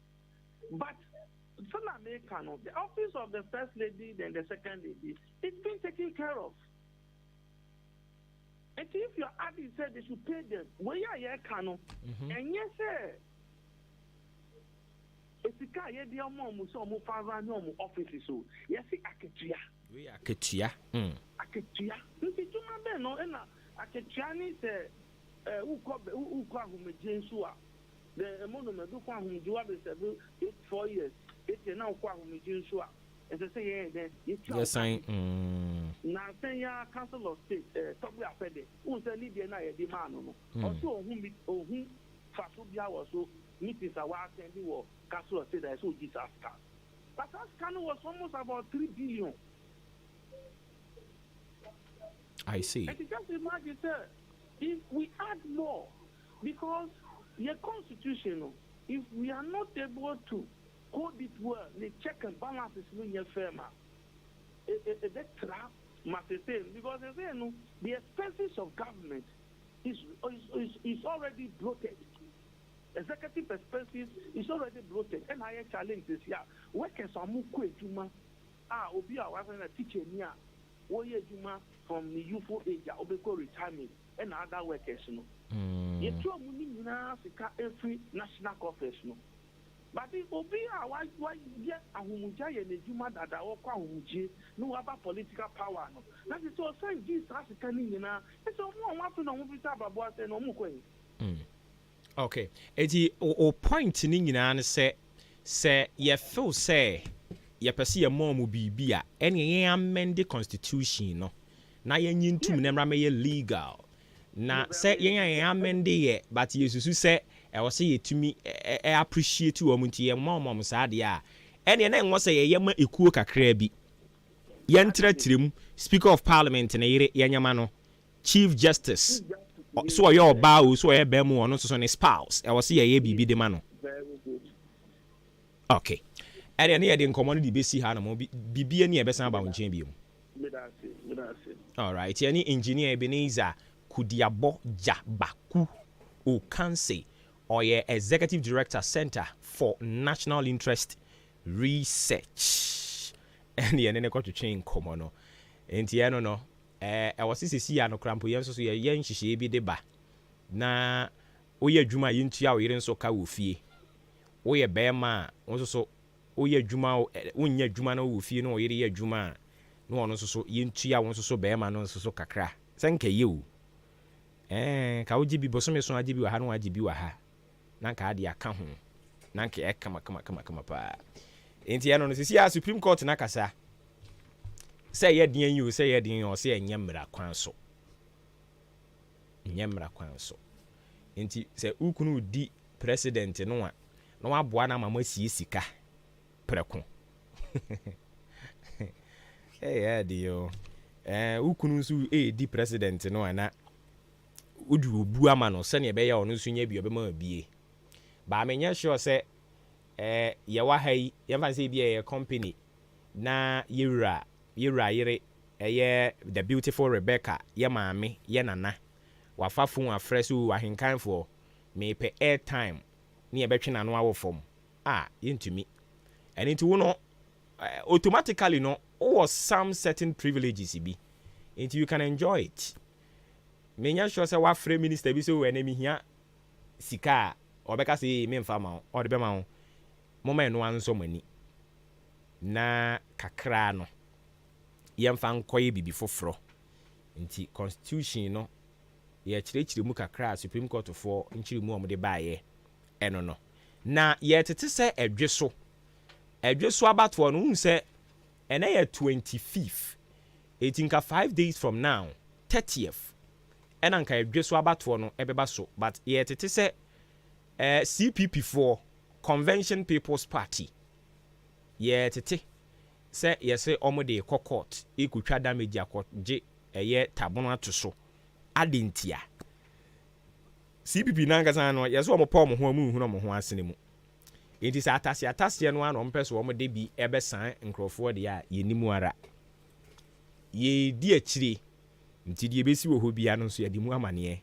de be mamo Afrakoma Community Hospital era ne yegusu ani edi ne ho adanse ye de akire wo se enka nkire se two ena etete obi a wonimu no a eya na ade na ba ne apena hwe ama wo so ye ode hye so ye obi de hye oboa ne yi ampa cha oboa no nka nkire ne se untumi muwa no wabra obetumi aboa no wo Bible mu nti se obetumi if it is in your power se obeboa obi a boa no enhwane mane nwu nhwane mane nkwa ahohiehia mu tene wo ba atansa ne fa boa no ntentem nti woni mu obi etwo agina ni je free ne nsem amane hahai otete frɛ number yi na fa ne kɔ boa no ne yenyi ne twone ma no na okoba no obeka se asumesi ne boa me ema metwi yeyi ya unyame be hyirawo 0597 005963 0597005963 eye number obefre na Afrakomafo agye wo so enra maame obenfu Jane na opoku agiman odi nkomo bibiri o kansem bibiri na kakra yenso so ye observe ya ye kire ya adwene wo ho nie medical kananopa no e de akyerɛw sɛ initially no na Professor Jane ɔyɛ uninspiring and I say ɔyɛ unsurprising because obi a ɔno no o free academia hɔ na waba politics mu no ɛnyɛ ɔmo nyina na ɔmo timi switch man yie saa ɛne nti oyi no 2020 no nyame anim no kure ni ne nneɛma nkɔ yie oyi no 2020 me ɔkasa kra na nyame ayi no ɔkasa bɔkɔɔ unse ɔkasa for a minute no utumi hu former second lady ewo ni mu maame Amisa Ata Matilda ɔkasa maame ne kasa utumi hu dem aligning wahu obi ɔno ne nyɛ politician na ye twi na bewura politics mu ɔno ohunu bibi ɛyɛ ne nwanwa enti maame Amisa Ata sei no ɔno ɔnyɛ politician no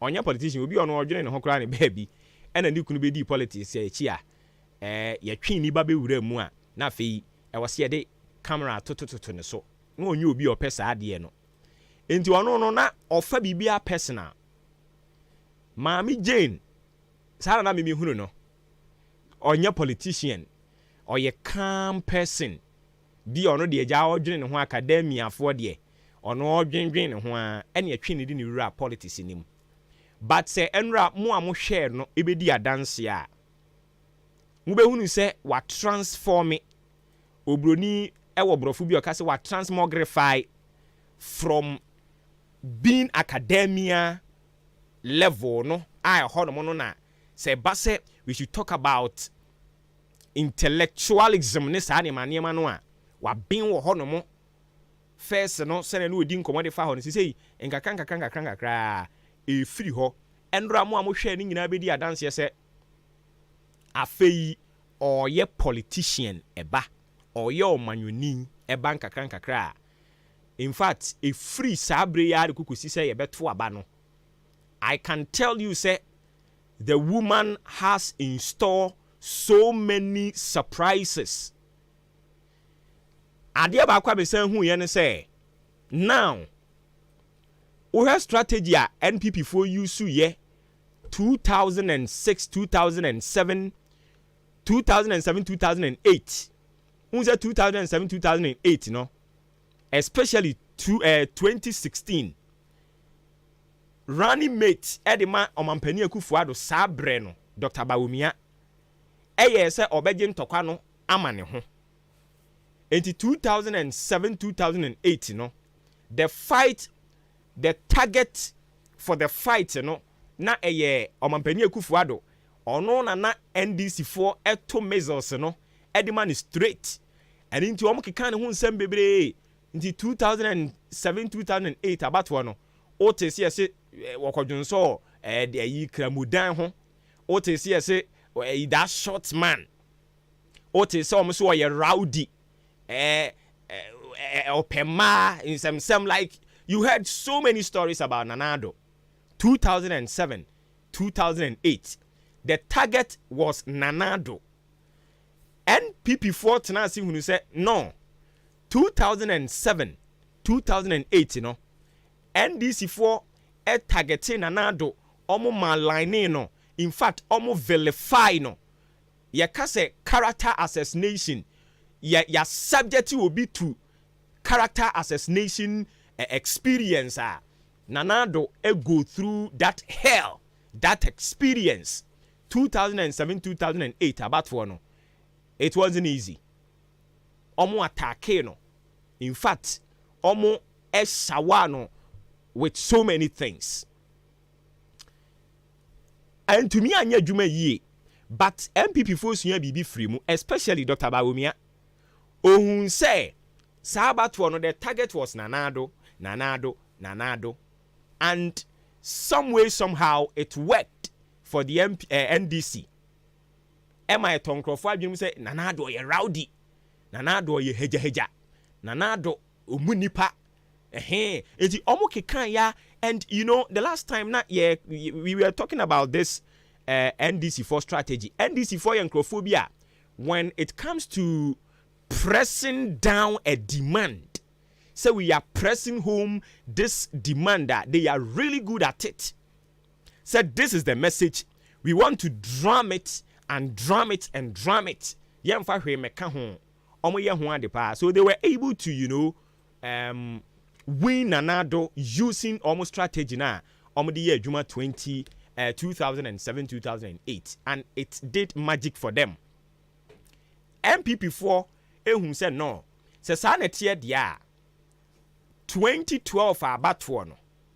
Yeah, ma kwan ma measles no yen troni bebresa. That time because Dr. Bawumia was also part of the financial world, the economics world, and all that. Into Onusuna, he knew nothing about politics. In fact, being at the front line, so we are politics, he wasn't that good. And until Emma Ntokwano, the target was Nanado, and they were able to, plan it out, well calculated, and then they carried it out without delay. It worked magic for them. Afina, Papa no osia de ne bank kakra. 2012, none in Sawaso, but na in Sheda in Nisu Bibrisa, do or no so to 2 measures ne kakra, but anko. 2016 or say no. NDC4, they are, fond of something. Eh, dear bad ye. Say, or the idea taro. Now, I'm free one tentem. Na okrem, obet me up boha ma sembeto. And idea bako amahuna about Ghana and politics, and so say, if someone is able to penetrate into the emotions of the Ghanaian people, Ghana for a very emotion, very, very emotional people, very, very emotional people. Ghana for, especially yet make Gina Bibi so say nana do wa bre na o tehwe na wa bre enti based on no keke no wa bre papa no wa bre wa baba ako wa ba mienu wa ba miensa na o tehwe ne e ka ne ho nsem wa bre enti yentoma no edi se obi to me ebowura the emotions of Ghana fuomu na ochechire asem bi di tum wa so be ye opponent no wa so be ye eti 2016 year about me I said no afa di ade no mahunu mu meje ntokwa nako and this over here 2016 the fight was between Nanado and John Dramani Mahama, but Bawumia I said no, Nanado rest, I will take upon myself the battle. It was the vice presidential candidate and the president at the time, and almost also they were able to penetrate into the emotions of Ghanaians with a word incompetent. And then you gumu the incompetent Mahama, the incompetent Mahama, the incompetent Mahama, and then you yen sa na pagana for Babe Dani adia, ye nyina the incompetent thing obi okra or kabi, and so be sans as a training center and nim. And it did magic for the MPP. They won. So over here now, Professor James so pursue uses our strategy ni bi. Inti Endra say no, na opese ordine boss tena nchen. Na ono no je sa ntokwa no ko. Inti opese onu mu be face enkrofo yi Frank Atuni no. Inti sa na ebeko. If they are able to penetrate into the emotions of Ghanaians,